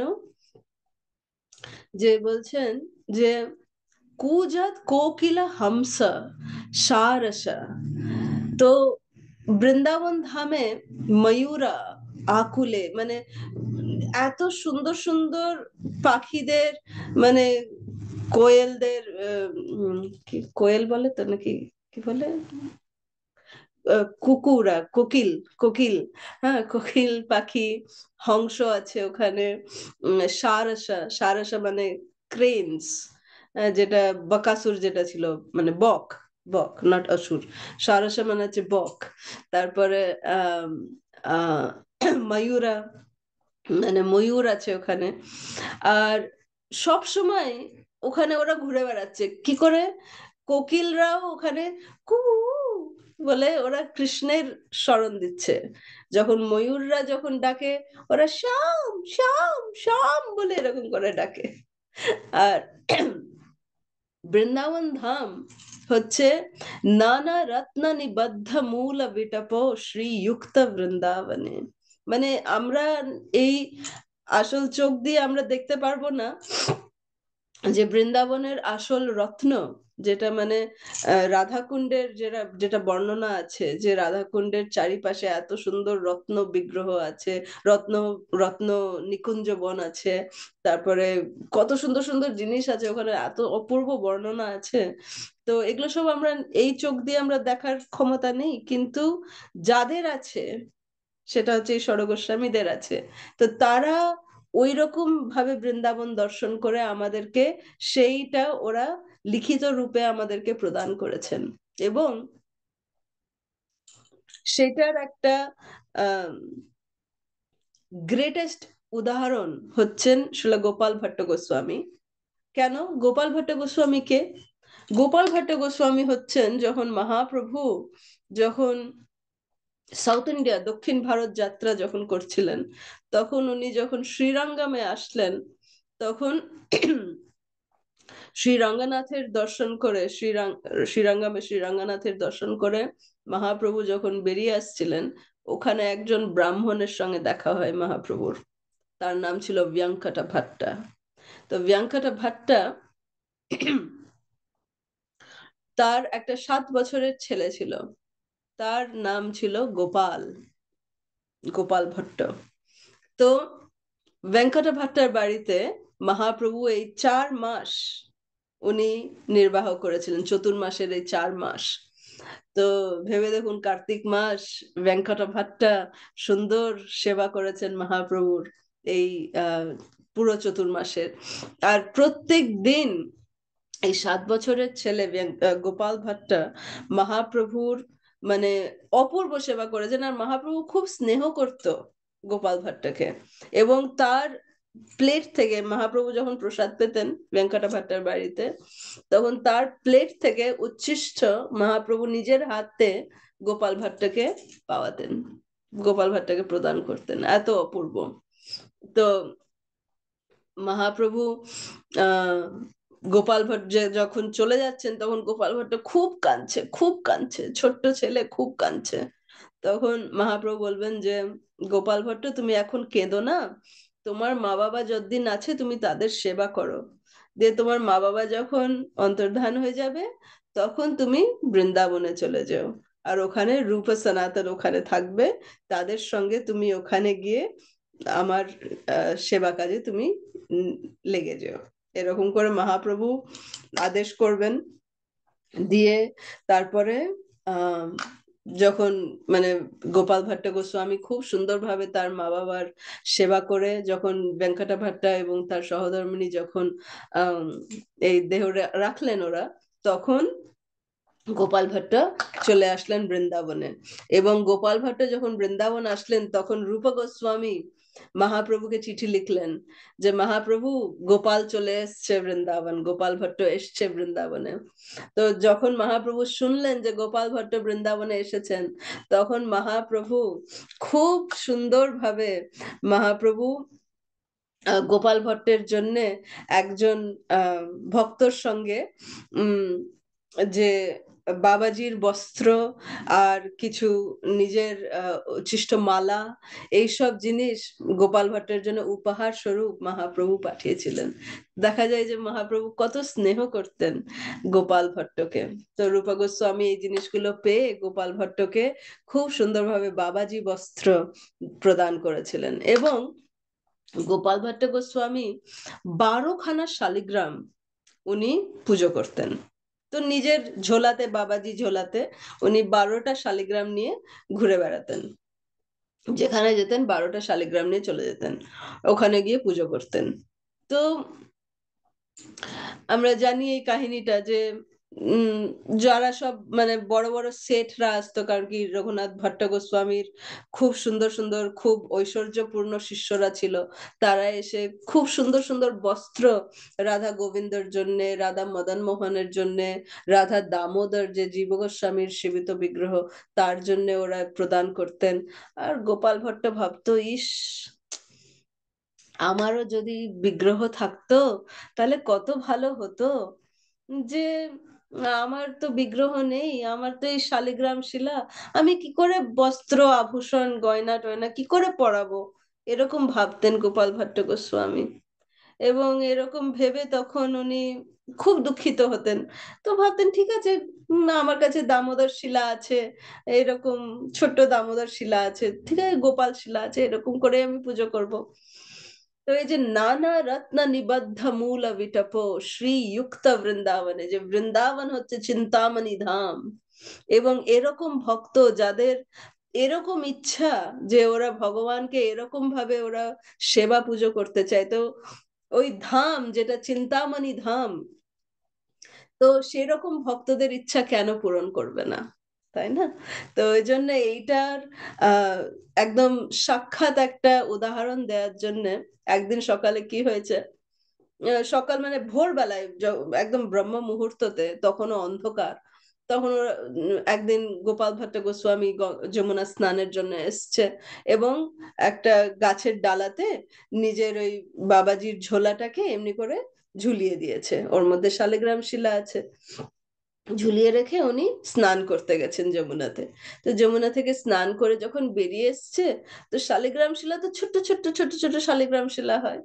তো গোপাল ভট্ট গোস্বামী এসে বাইরে এসে দেখছে যে এটা তো একটু বড় লাগছে, আমার ঝোলাতে আবার কি ঢুকলো, মানে গাছ থেকে কি কোনো সাপ ঢুকে গেছে এর মধ্যে। তো আহ, বড় লাগছে দেখতে। তো খুব আস্তে আস্তে এমনি করে আগে দেখলো যে এটা কি নরম নরম থলথল করছে না কিরকম। দেখে যে শক্ত হয়ে আছে, বলছে সাপ তো হতে পারে না, সাপ তো এত শক্ত হবে না। এমনি করে যখন তুলে দেখে, খুলে যখন দেখছে বাবাজির ঝোলাটা, দেখে যে শুধু 11খানা শালিগ্রাম আছে। আর তার 12 নম্বর শালিগ্রাম যেটা ছিল, সেটা ছিল দামোদর শিলা। সেই আহ গোপাল শিলা বা দামোদর শিলা, সেই শিলা শালিগ্রামটা হয়ে গেছেন রমণের রূপে। ছোট্ট ছোট্ট বিগ্রহ, মানে 8 ইঞ্চি বিগ্রহ, অপূর্ব সুন্দর রমণ হয়ে গেছেন উনি। তো তৎক্ষণাৎ একদম উনি ছুটে ছুটে আসলেন রূপ সনাতন গোস্বামীর কাছে, দেখাতে যে এটা কি হলো দেখো। তখন আর রমণের পেছনে, মানে পিঠের কাছে এখনো শালিগ্রামের ওই চক্র আছে। তো দেখানোর জন্য যে শালিগ্রামই মানে রমণের রূপে ম্যানিফেস্ট করেছে, দেখিয়েছে এমনি করে। তো অপূর্ব একটা লীলা, যে বৃন্দাবন ধাম হচ্ছে চিন্তামণি ধাম। এবং গোপাল ভট্ট গোস্বামীর মতন ভক্ত যদি ওরা কেউ ইচ্ছা করে এরকম, তো রমন ওটাকে নিশ্চয়ই, কৃষ্ণ ওটাকে নিশ্চয়ই পূরণ করবে। যেটা বলা হয় যে মদন মোহনকে যদি কেউ দর্শন করে, তো সেইটা হচ্ছে কৃষ্ণের চরণ দর্শন করার মতন, একই ফল লাভ হয়। যদি কেউ রাধা গোবিন্দ দেবের যদি কেউ দর্শন করে, তাহলে সে কৃষ্ণের বক্ষস্থল দর্শন করার মতন তারা লাভ পায়। এবং রাধা গোপীনাথের দর্শন করলে কৃষ্ণের মুখমণ্ডলের দর্শন হয়। এটা হচ্ছে রাধা গোপীনাথের দর্শন করলে। আর যদি আমরা স্বয়ং সাক্ষাৎ কৃষ্ণকে যদি আমরা দর্শন করতে চাই, তাহলে সেটা হচ্ছে শ্রী শ্রী রাধা রমন দেবজিও। তো রাধা রমন দেবকে যদি কেউ দর্শন করে, তাহলে তারা সাক্ষাৎ কৃষ্ণকে দর্শন করছে। তো এইটা হচ্ছে শিলা গোপাল ভট্ট গোস্বামীর আহ মহিমা, যে আহ নানা রত্ন নিবদ্ধ মূল বিটপ শ্রীযুক্ত বৃন্দাবনে, যে বৃন্দাবন হচ্ছে চিন্তামণি ধাম। এবং রাধা কৃষ্ণ মহর্নিশম প্রভজত জীবর্থ দৌ যৌ মুদা, যে মানে রাধা কৃষ্ণের আহ যে সেবা করার যে মহিমা, যে রাতি দিন নিশা দিবানিশি, আহাম নিশাম, দিবানিশি যারা এরকম ভক্ত, গোপাল ভট্ট গোস্বামীর মতন ভক্ত, যারা একদম অপূর্ব সেবায় নিযুক্ত আছে রাধা কৃষ্ণের, রাতি দিন নিযুক্ত আছে, তাদের মতন ভক্তদের কাছে এই বৃন্দাবন ধাম, সে যে চিন্তামণি ধাম, সেইভাবে প্রকাশমান হয়। এবং সমস্ত তাদের আধ্যাত্মিক ইচ্ছা ভগবান পূরণ করে ধামের রূপে। তো সেই ষড়গোস্বামীদেরকে আমি আমার প্রণাম জানাচ্ছি। 6 নম্বর শ্লোকটাতে শ্রীনিবাস আচার্য বলছেন, संख्य पूर्वक नाम गाननतिभिः कालावसाने कृतौ निद्राहार विहारकादिविजितौ जातं तदीनौ च जौ राधा कृष्ण गुणस्मृतिर्मधुरिमा नन्देन सम्मोहितो वन्दे रूपसनातनौ रघुयुगौ श्रीजीव गोपालकौ। এই 6 নম্বর শ্লোকটি শিলা জীব গোস্বামী, জীব গোস্বামী হচ্ছেন ষড়গোস্বামীর মধ্যে সব থেকে ছোট, ছোট্ট গোস্বামী হচ্ছেন জীব গোস্বামী, কিন্তু সব থেকে পাওয়ারফুল গোস্বামী হচ্ছেন জীব গোস্বামী। তো জীব গোস্বামী ছিল রূপ সনাতনদের নেফিউ। নেফিউ মানে রূপা গোস্বামী, সনাতন গোস্বামী, তাদের আরেকটা ভাই ছিল, তার বড় দাদা ছিল, তার নাম হচ্ছে অনুপম। অনুপমের ছেলে হচ্ছে জীবা গোস্বামী। তো জীবা গোস্বামী ছিল রূপা গোস্বামী এবং সনাতন গোস্বামী, তারা কাকা ছিল, হ্যাঁ কাকা। তো তো জীবা গোস্বামী মানে এই যে এই 6 নম্বর শ্লোকটি, সংখ্যা পূর্বক নাম গান অনিতিভি, মানে কিভাবে জীবা গোস্বামী সমস্ত মানে সব থেকে বেশি শাস্ত্র উনি লিখেছেন, জীবা গোস্বামী লিখেছেন। সৎ সন্দর্ভস বলুন বা মানে সমস্ত সদর্শন টিপিকা, আহ, এই এতগুলো টিকা, সমস্ত কিছু মানে পিএইচডির লেভেলের পুরো পরাকাষ্ঠা সীমা হচ্ছে জীবা গোস্বামী। তো জীবা গোস্বামী মানে এমন ভাবে সবকিছু দর্শন উনি দিয়েছেন, যেটা আম, আমাদের প্র্যাকটিক্যাল ভক্তি জীবনে যেটা খুবই খুবই দরকার। আর এই কিভাবে আমরা আমাদের ভক্তি জীবন পালন করব, কিভাবে আমরা আমাদের নিজের জীবনে আমরা কিভাবে ভক্তি করলে একদম সুন্দরভাবে আমরা ফল লাভ করতে পারবো, সেই সব উল্লেখ একদম জীবা গোস্বামী দিয়ে গেছেন। এবং কিভাবে সাধনা করলে মানে সংখ্যাপূর্বক সাধনা করলে এবং ভগবানের গুণকীর্তন যদি আমরা করি, তাহলে আহ মানে আমরা ওরকম একটা স্টেজে আমরা পৌঁছতে পারবো, সেটার দৃষ্টান্ত জীব গোস্বামী প্রদান করে গেছেন। এবং জীব গোস্বামী নিদ্রা আহার বিহার কাদি বিজিত, মানে আহ, নিদ্রা আহার সবকিছু ছেড়ে, সবকিছু ত্যাগ করে উনি ভগবানের সেবায় নিযুক্ত হওয়ার জন্য উনি নিজের জীবনকে উৎসর্গ করে দিয়েছেন। তো কি হতো একবার, যে রূপা গোস্বামী একবার একটা লিখেছেন কিছু, আর তার কাছে একটা স্কলার, খুব মানে প্রসিদ্ধ একটা স্কলার এসেছিল। তো সে চ্যালেঞ্জ করেছিল রূপা গোস্বামীর লেখাকে, যে তোমার লেখাতে একটু ভুল আছে। তো ওইটা শুনে জীবা গোস্বামী খুব রেগে গেছে, যে আমার মানে রূপা গোস্বামী হচ্ছে আমার মানে দীক্ষা গুরু, তো দীক্ষা গুরুর ব্যাপারে তুমি এরকম বলছো। তো ও জীবা গোস্বামী একদম ওই ওই স্কলারটাকে বসিয়ে, ওই পণ্ডিতকে বসিয়ে একদম ওর তর্কে ওকে হারিয়ে দিয়ে রূপা গোস্বামীর মত একদম ঠিক, যে রূপা গোস্বামী যেটা বলেছে সেটা ঠিক, সেইটাকে উনি স্থাপনা করলেন জীবা গোস্বামী। তো রূপা গোস্বামী যখন এটা শুনলো, তো তখন জীব গোস্বামীর উপরে রূপা গোস্বামী খুব রেগে গেছে, যে হ্যাঁ, এই জীব গোস্বামী কিভাবে নিজেকে, নিজের এত দম্ভ, এত অহংকার, যে মানে উম এত অহংকার, যে আমাকে যদি কেউ কিছু বলে বা এরকম করে ওকে ওকে হারিয়ে দিয়ে তাহলেই ও মানবে, এরকম অহংকার হয়ে গেছে ওর। যাও, তোমাকে আমি এইখান থেকে বার করে দিলাম, বৃন্দাবন ধামে থাকার তুমি যোগ্য নাই বলে। দীক্ষা গুরু তো, রূপ গোস্বামী দীক্ষা গুরু, তো খুব স্ট্রিক্ট ছিল, খুব স্ট্রিক্ট। তো এরকম করে খুব শাসন করে জীব গোস্বামী বললো যে তুমি বেরিয়ে যাও এখান থেকে।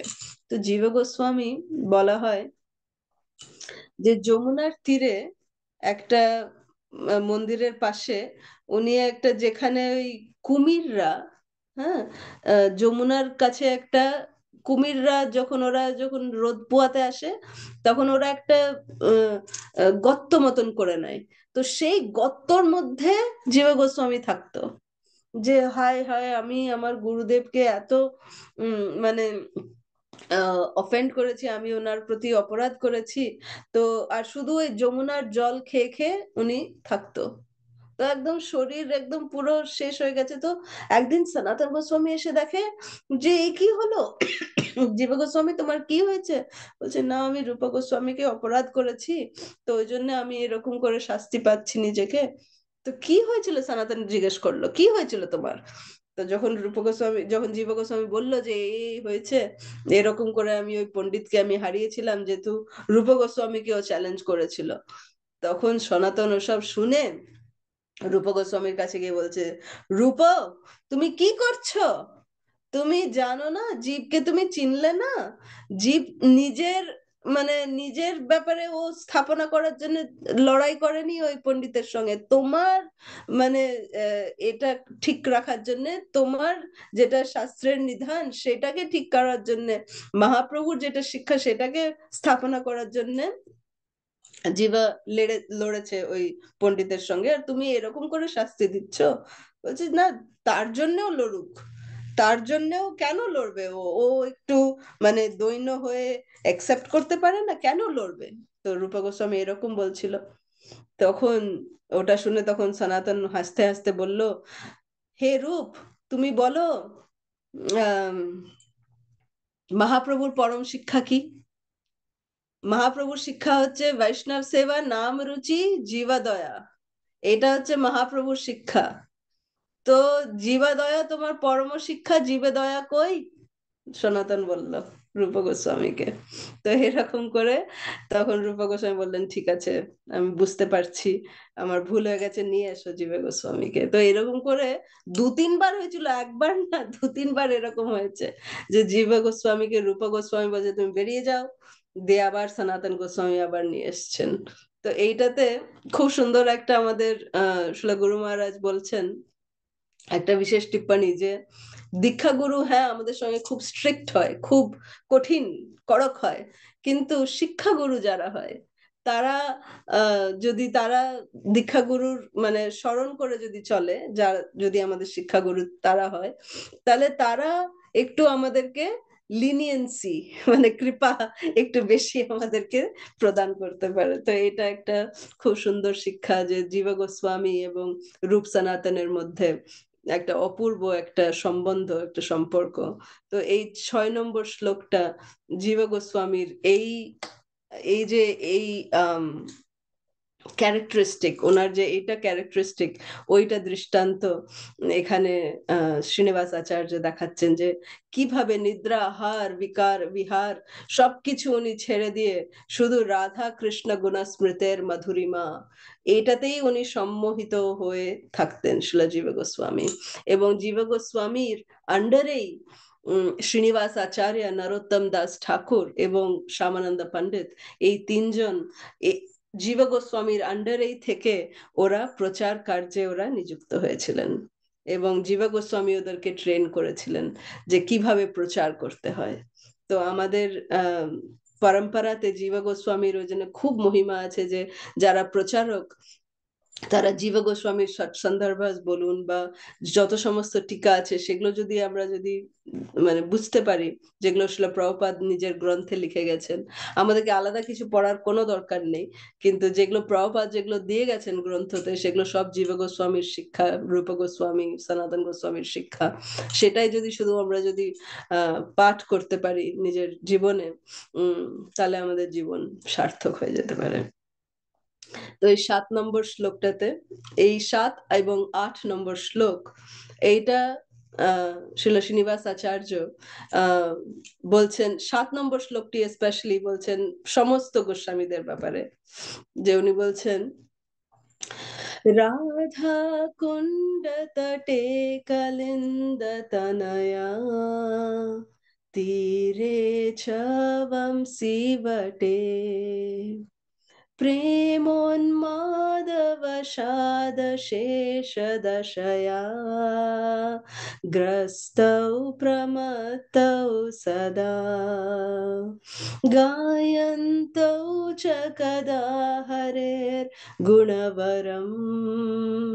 भावाभिभूतौ मुधा, वन्दे रूप सनातनौ रघुयुगौ, श्रीजीव गोपालकौ। তো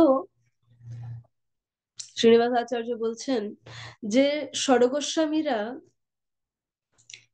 শ্রী শ্রী রাধা কৃষ্ণের লীলা বর্ণনা করার জন্য, শ্রী শ্রী রাধা কৃষ্ণের লীলাস্থলী এবং তাদের সেবা পুজো এগুলো সব স্থাপনা করার জন্য ওরা নিজেরা ব্রজের খান খান খান খান মানে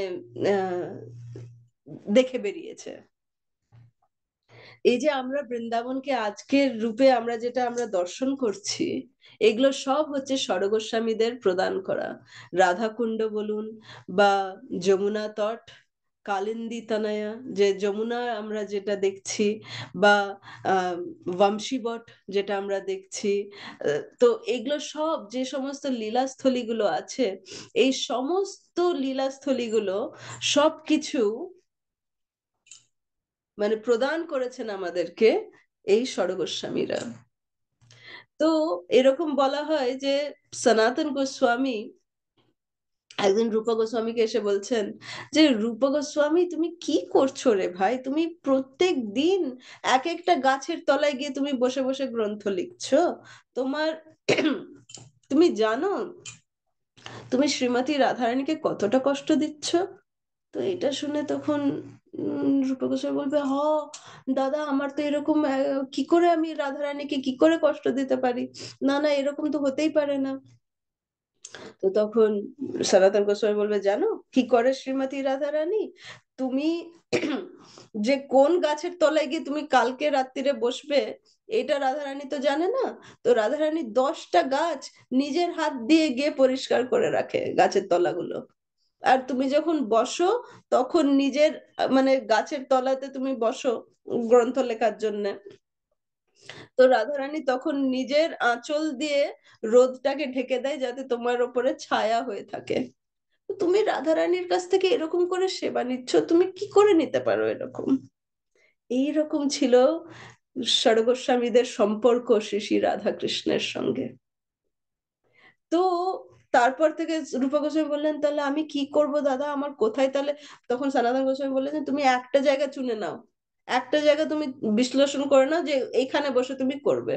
তো সেই দিন থেকে নন্দগাঁওয়ের কাছে রূপা গোস্বামী তার ভজন কুটির, যেটাকে বলা হয় টের কদম্বা, ওখানে ঠাকুরজি ওখানে গাইয়া চড়াতে আসতেন, এবং ওই কদম্ব বৃক্ষের উপরে দাঁড়িয়ে ঠাকুরজি খুব সুন্দর সুন্দর লীলা করেছেন। তো ওই টের কদম্বাতে শিলা রূপা গোস্বামী ওখানে তার ভজন কুটির বানিয়ে ওখানে উনি উপদেশামৃত, ভক্তি রসামৃত সিন্ধু এইসব গ্রন্থ উনি রচনা করেছিলেন। তো আর রাধা কুণ্ডে ওখানে দাস গোস্বামী থাকতেন, রঘুনাথ দাস গোস্বামী। তো রঘুনাথ দাস গোস্বামী একদিন ওখানে রাধা কুণ্ডের তীরে বসে জপ করছেন, এবং জপ করছে যখন, তখন তার পাশে এসে একটা বাঘ ওখানে এসে জল খাচ্ছে, রাধা কুণ্ডের জল। কিন্তু রাধারানীর কৃপাতে ওই বাঘ, না রঘুনাথ দাস গোস্বামী ভয় পেয়েছিল, ও বাঘ আসছে বাঘ আসছে বলে কিছু ভয় পেয়েছিল, না বাঘটা এসে রঘুনাথ দাস গোস্বামীকে কিছু করেছিল। এটা হচ্ছে শ্রী রাধার কৃপা। তো শ্রীমতী রাধা রানী, শ্রী রাধা ঠাকুরানী যে কিভাবে ষড়গোস্বামীদেরকে তাদের ইচ্ছা পূরণ করার জন্য মানে এত সুন্দর লীলা বিলাস করেছেন, যে বর্ণনা করাটা খুবই খুবই মুশকিল। একটা খুব অপূর্ব লীলা আসে, সেটা আমি পরের শ্লোকে বলছি। তো ওই ওই লীলাটা পরের শ্লোকে বলবো। তো এরকম ভাবে ওদের ভাব, ওদের আহ যেটা মানে ওদের যেটা ফিলিংস, ষড়গোস্বামীদের ফিলিংস এই সমস্ত আহ স্থানে, সেইটা আমরা আজকে আস্বাদন করতে পারছি।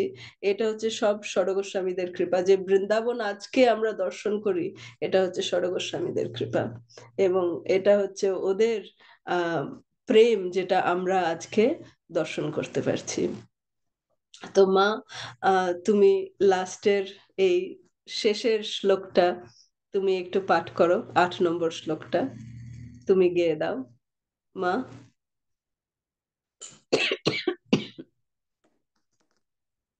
মা তুমি আছো?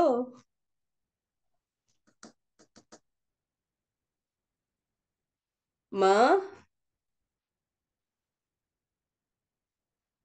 ও মা। আমি আছি কিন্তু আনমিউট করতে পারছিলাম না। এবার তুই ওকে, করে নে এটা। না না করো মা, করো প্লিজ, করো লাস্টের শ্লোকটা করো। একসঙ্গে কর দুজনেই। না তুমি করো, তুমি করো। লাস্ট শ্লোকের মানেটা একটু বলে দে আগে, নাকি এটা না তুমি অন্যরকম? করো আগে, তারপরে মানে বলবো। हे राधे ब्रज देवी के चललिते, हे नंदा सुनाकुता, श्री गोवर्धन कल्पपादपतले, कालिंदी बन्ने कुता, घोषन्ताम्बिति सर्वतो ब्रजपुरे, खेदेर्महाव्यूहलो, वन्दे रूपसनातनो रघुजुगो, श्रीजीव गोपालको, হরিও श्रीजीव गोपालको। হরিও। অনেক অনেক ধন্যবাদ মা। তো এই লাস্টের শ্লোকটাতে শ্রীনিবাস আচার্য, এটা একটা প্রার্থনা। যে কি প্রার্থনা? দেখুন, প্রার্থনার একটা বিধি আছে, বা সমস্ত অষ্টকমের আপনারা দেখবেন একটা ফ্লো আছে। ফ্লোটা কি?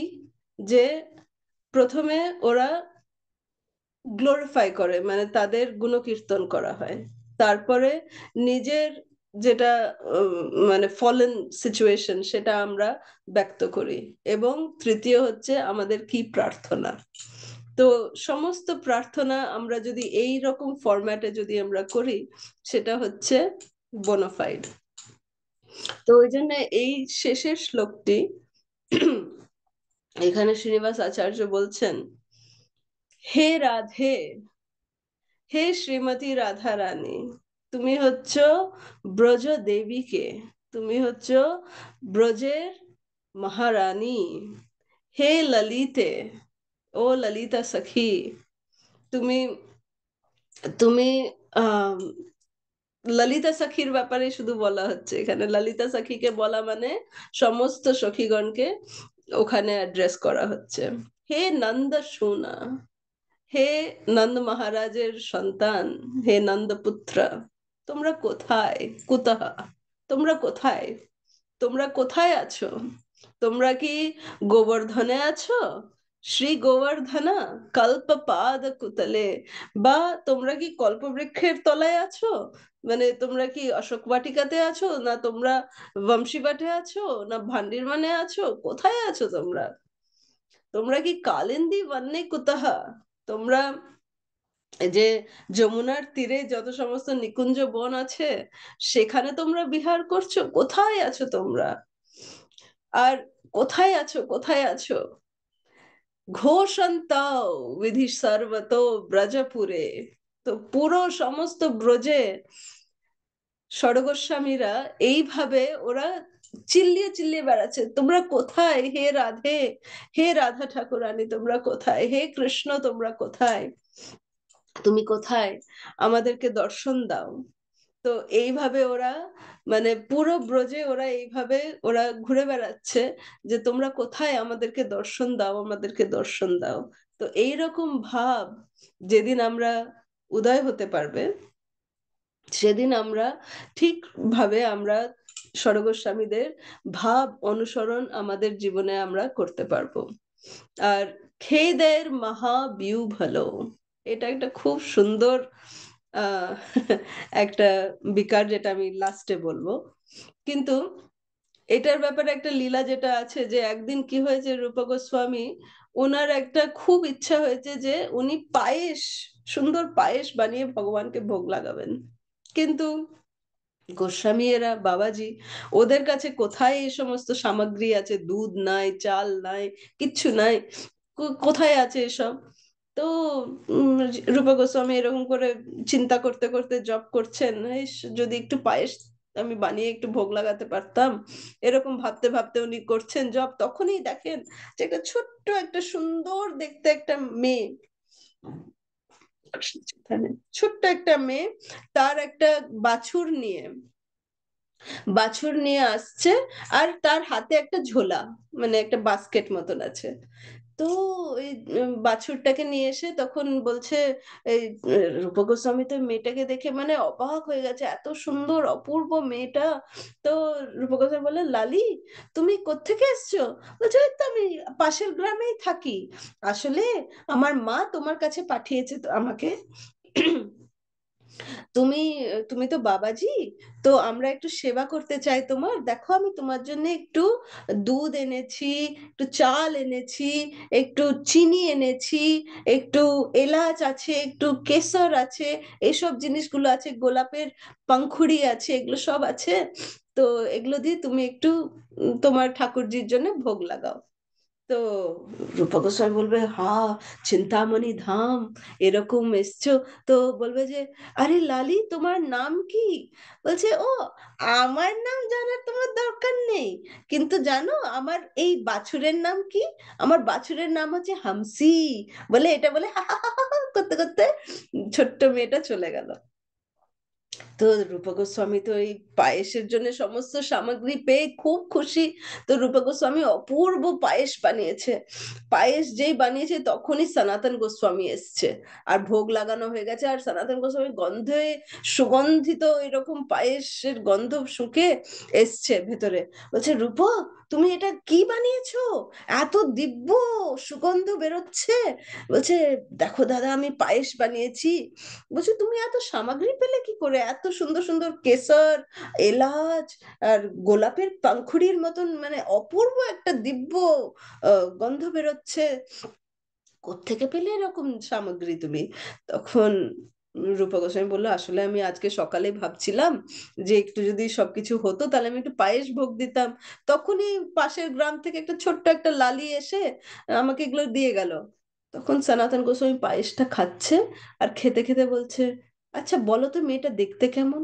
বলে যে, হ্যাঁ অপূর্ব দেখতে, সোনার মতন অঙ্গ, আর মানে অপূর্ব সুন্দরী, মানে আমার কাছে শব্দ নেই ওর বর্ণনা করার। বলছে, ও কি কারোর সঙ্গে এসছিল? কোনো ছেলের সঙ্গে এসছিল? বলছে, না না, ছেলের সঙ্গে আসেনি, ও এসেছিল একটা ছোট্ট একটা বাছুরের সঙ্গে, ওর নাম ছিল হামসি। আমি ওই ছোট লালিটার নামও জিজ্ঞেস করলাম, ও আর নাম বললো না, কিন্তু বাছুরের নামটা হচ্ছে হামসি। তো এটা শুনে তখন সনাতন গোস্বামী বললেন, হে রূপ, তোমার শ্রীচরণ কোথায়, একটু আমাকে প্রদান করো। তোমাকে স্বয়ং শ্রীমতী রাধা ঠাকুরানী এসে তার মানে প্রিয় বাছুরের নাম হচ্ছে হামসি, তো তার সঙ্গে এসে ও তোমাকে নিজে এই সমস্ত সামগ্রী প্রদান করে গেছে, তুমি এত ভাগ্যবান। তো এরকম করে মানে ষড় গোস্বামীদের সঙ্গে শ্রী শ্রী রাধা কৃষ্ণ স্বয়ং ওরা লীলা বিলাস করতেন, এত অপূর্ব লীলা। তো খেদের মহাবিউ ভালো, এটার মানে শিলা জয়পতাকা স্বামী গুরু মহারাজ বলছেন,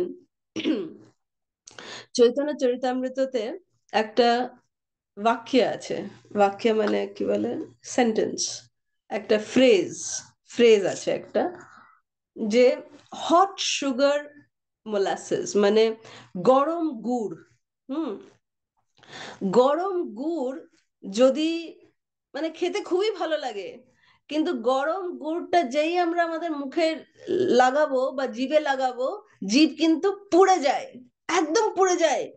কিন্তু খেতে যে এত অপূর্ব লাগে, গরম গরম গুড় যেই বানানো হচ্ছে, ওই গরম গুড়টা যদি কেউ মুখে লাগিয়ে যদি খেতে চায়, সেই গরম গুড়ের মানে ইফেক্টটা, ওরা জিভ পুড়ে যাচ্ছে, কিন্তু ওই টেস্টটা ছাড়াও যাচ্ছে না, কারণ কি এত সুন্দর অপূর্ব টেস্ট, একটা মিষ্টি টেস্ট। তো এইটা হচ্ছে ভগবানের লীলার মানে কম্প্যারিজন। খেদের মহাবিউ ভালো, মানে আমরা এই খেদে আছি, যে আমাদের জিহ্বা পুড়ে যাচ্ছে এই ষড়গোস্বামীদের বিরহে, আমাদের জিহ্বা পুড়ে যাচ্ছে, কিন্তু আমরা তাদের মহিমা কীর্তন করছি।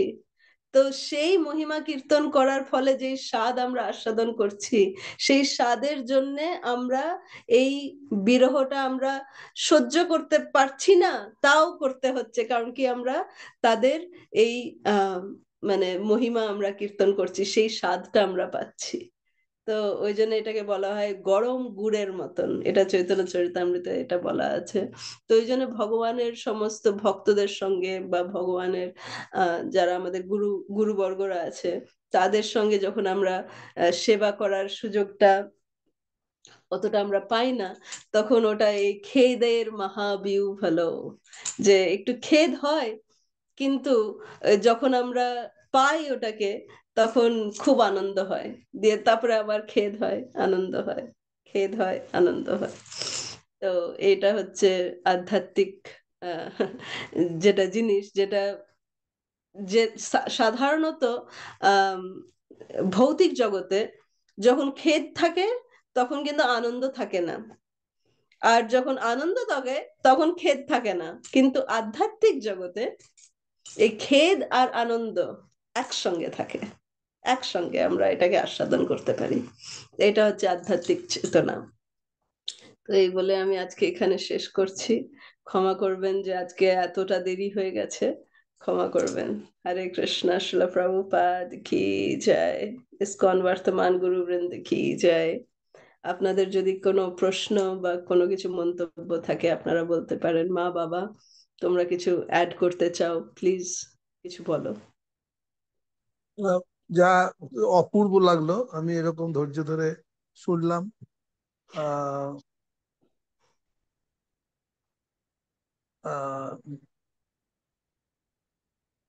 লেট দ্য ইউনো কি বলবো, ভগবানের আশীর্বাদ, গুরু মহারাজের আশীর্বাদ, শিল প্রভুপাদের আশীর্বাদ আহ, তোর এবং অদ্বৈতর আহ, মাথায় বর্ষিত হোক, যাতে করে এরকম ভাবে সুন্দরভাবে ভক্তদের মাঝে আহ এরকম গুণকীর্তন মহিমা তোরা করতে পারিস, প্রচার করতে পারিস, এটাই আহ, আমার প্রার্থনা।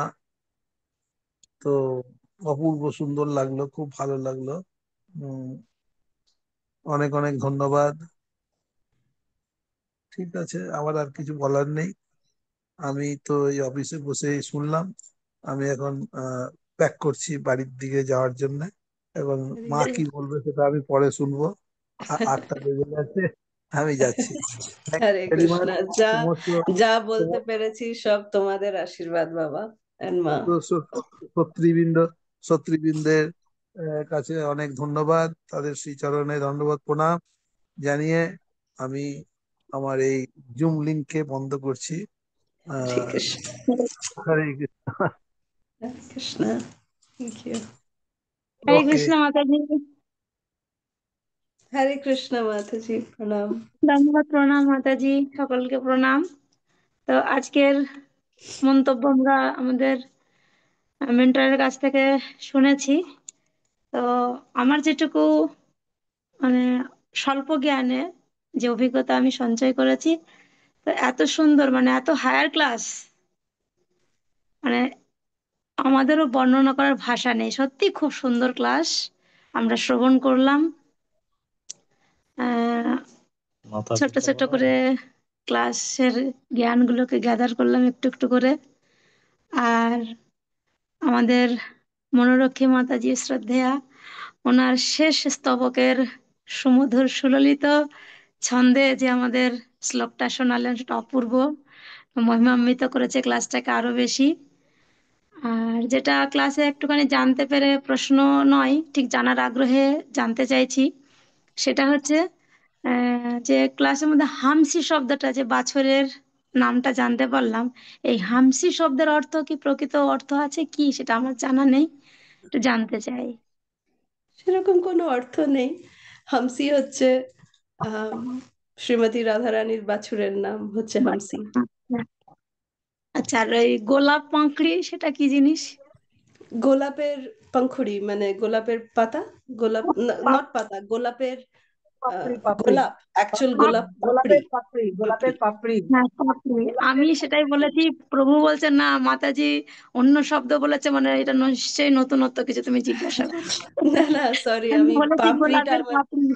পাপড়িটা আমার আর মনে ছিল না। আহ আর- পাংখুড়ি, হিন্দিতে হিন্দিতে বলে হ্যাঁ, পাংখুড়ি, তো পাংখড়ি, আমার ওই পাংখড়ি শব্দটা শুনেই প্রভু বলছেন যে এটা নতুন কোনো শব্দ। মাতাজিকে জিজ্ঞাসা করলাম যে না, পাপড়ি, পায়েসে পাপড়ির। পাপড়ি। আর হামসি যেটা, সেটা হচ্ছে হংসি। হংসি ওর রাধারানীর বাসুরের নাম হচ্ছে হংসি। হ্যাঁ, অনেক ধন্যবাদ মাতাজি। খুব সুন্দর। Thank you. হরে হরে কৃষ্ণা। কৃষ্ণ, ধন্যবাদ।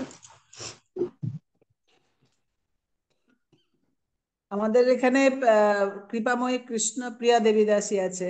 সরি, কৃষ্ণপ্রিয়া করুণাময়ী দেবী দাসী আছে, আমি চাইলেও করুণাময়ী, করুণাময়ী। করুণাময়ী, হরে কৃষ্ণ, কৃপাময়ী, ওর নাম হচ্ছে কৃষ্ণপ্রিয়া করুণাময়ী।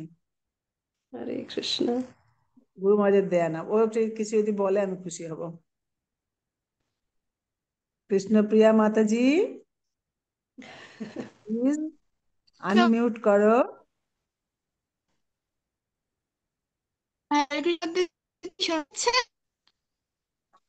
হ্যাঁ, শুনতে পাচ্ছি, তোমার আওয়াজটা একটু ক্র্যাক হচ্ছে, তাও বলো। আমার এটা নেটওয়ার্ক খুব ডিস্টার্ব করছে, তাও আমি অ্যাকচুয়ালি এই স্বর্গস্বামী অষ্টকমটা সেরকম এটা সম্বন্ধে আমার খুব একটা জানা ছিল না, কিন্তু ওই কৌতূহলবশতই আমি এটা কিছুদিন আগে থেকে মুখস্থ করা স্টার্ট করেছিলাম। তো হয়েছে, মোটামুটি অনেকটাই হয়ে গেছে। কিন্তু আজকের এর ব্যাখ্যাটা শুনে, যে কোনো কিছু সম্বন্ধে যদি আমরা জানতে পারি ওই ব্যাপারটা সম্বন্ধে, তাহলে ওটার প্রতি মানে ওটার প্রতি আরো বেশি করে ওটা করতে ইচ্ছা করে, বা ওটার মহিমা জানতে পারলে ওটা করতে ভালোও লাগে। তো আজকে আমি এটা জানতে পেরে আমার মানে ওটার প্রতি আরো আকর্ষণটা বেড়ে গেল, এবং মানে ওটার মানেটা আমি আসলে আজকেই জানতে পেরেছি এরকম মনে হচ্ছে। আমি ভীষণ খুশি, খুব খুব ভালো লেগেছে। হরে সব কৃষ্ণ গুরু মাতাজি। মহারাজের কৃপা, অনেক ধন্যবাদ। Thank you, thank you. Hare Krishna.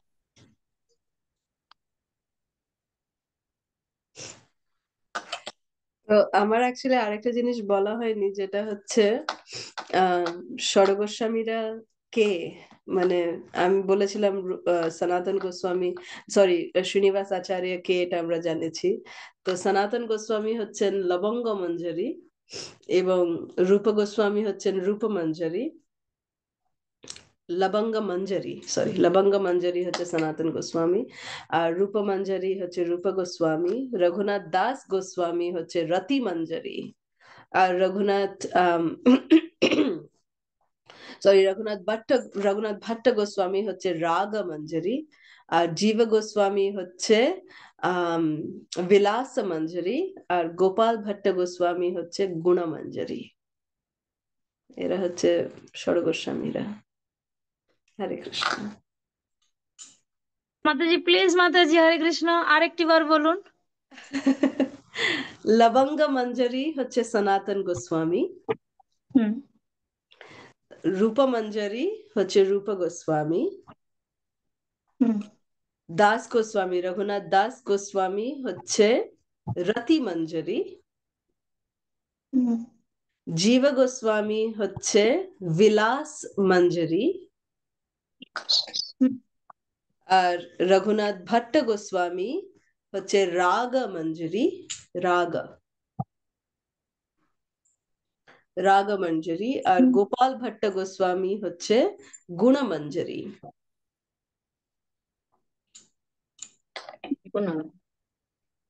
এগুলো সব গৌর গণেশ দীপিকাতে দেয়া আছে। অনেক ধন্যবাদ মাতাজি। হরে কৃষ্ণ। হরে কৃষ্ণ, হরে কৃষ্ণ। আর কেউ কিছু বলবেন? কোনো প্রতিময় প্রশ্ন? কলাবতী দেবী দাসী চুপচাপ কেন? কিছু বলো। প্রীতি কোথায়? প্রীতি কিছু বলুক। নিত্যানন্দ বাবু কিছু বলুন।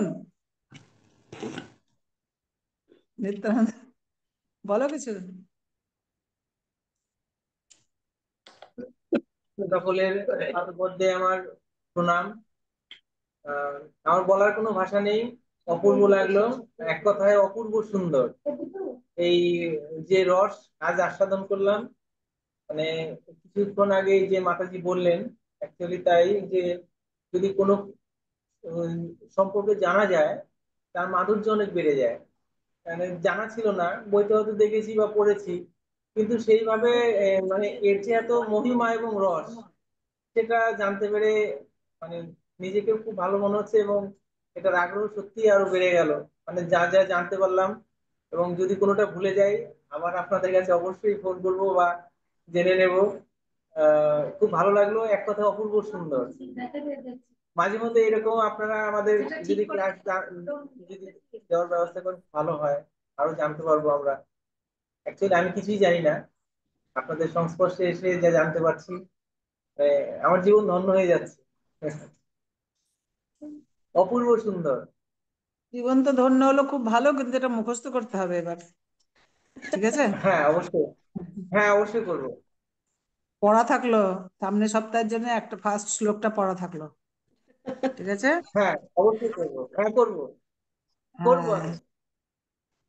আমি। আর আমরা আসছি তখন আপনাদের আহ সাক্ষাৎ দর্শন হবে। আমরা খুবই ব্যাকুলতা সহ আমরা অপেক্ষা করছি আপনাদের সঙ্গে আহ সঙ্গ লাভ করার জন্য। হরে কৃষ্ণ। হরি বল। আমরা সবাই আছি।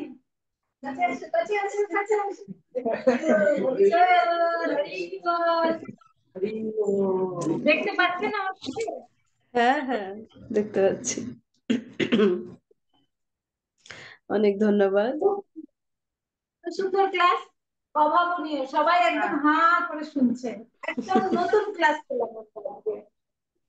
এটাতে আরো মাতাজি অনেক, আমাদের আরো এটা মুখস্থ আরো করার আরো অনেক কাহিনী আছে, অনেক অনেক ষড়গোস্বামীদের আরো অনেক সুন্দর সুন্দর লীলা আছে, যেগুলো আমি সময়ের মানে থাকা না জন্য আমি বলতে পারিনি, কিন্তু আমি যতটা পারি এই 1-1.5 ঘন্টায় বলার চেষ্টা করেছি।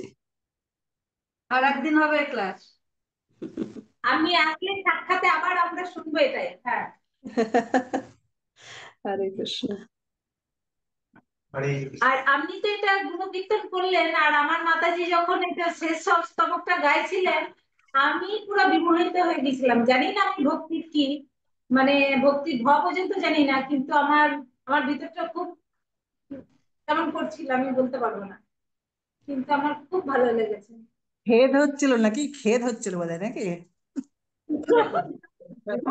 দাদা, আপনি যখন শুরু করেছেন প্রত্যেকেই আর কি একটা আলাদা অনুভূতি সৃষ্টি হয়েছে এখানে, প্রত্যেকের এখানে যারা যারা বসে আছে।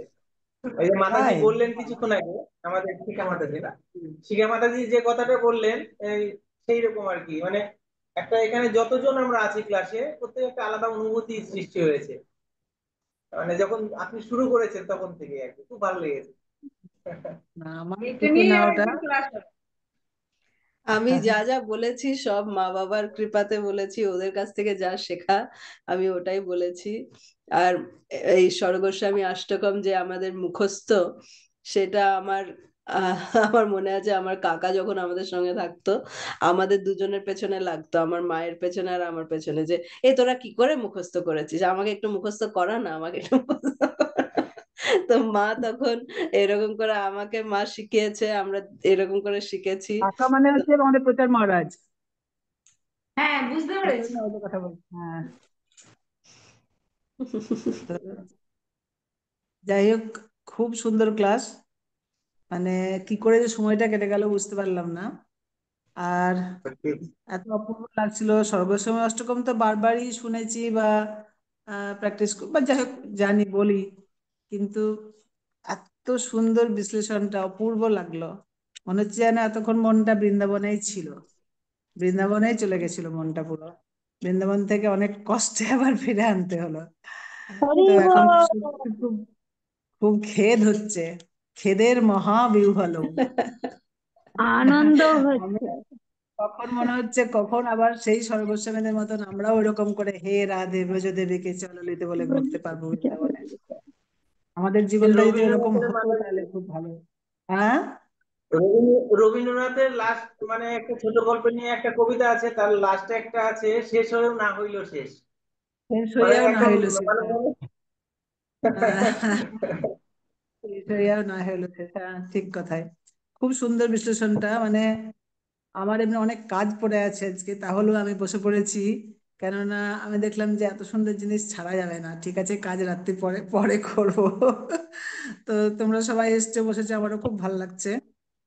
আর আসলে স্বর্গস্বামীর ব্যাপারটাই এরকম, ওনারা আমাদের জন্য যা দিয়ে গেছেন তা তো মানে কি বলবো, কোনো শোধ করা যায় না।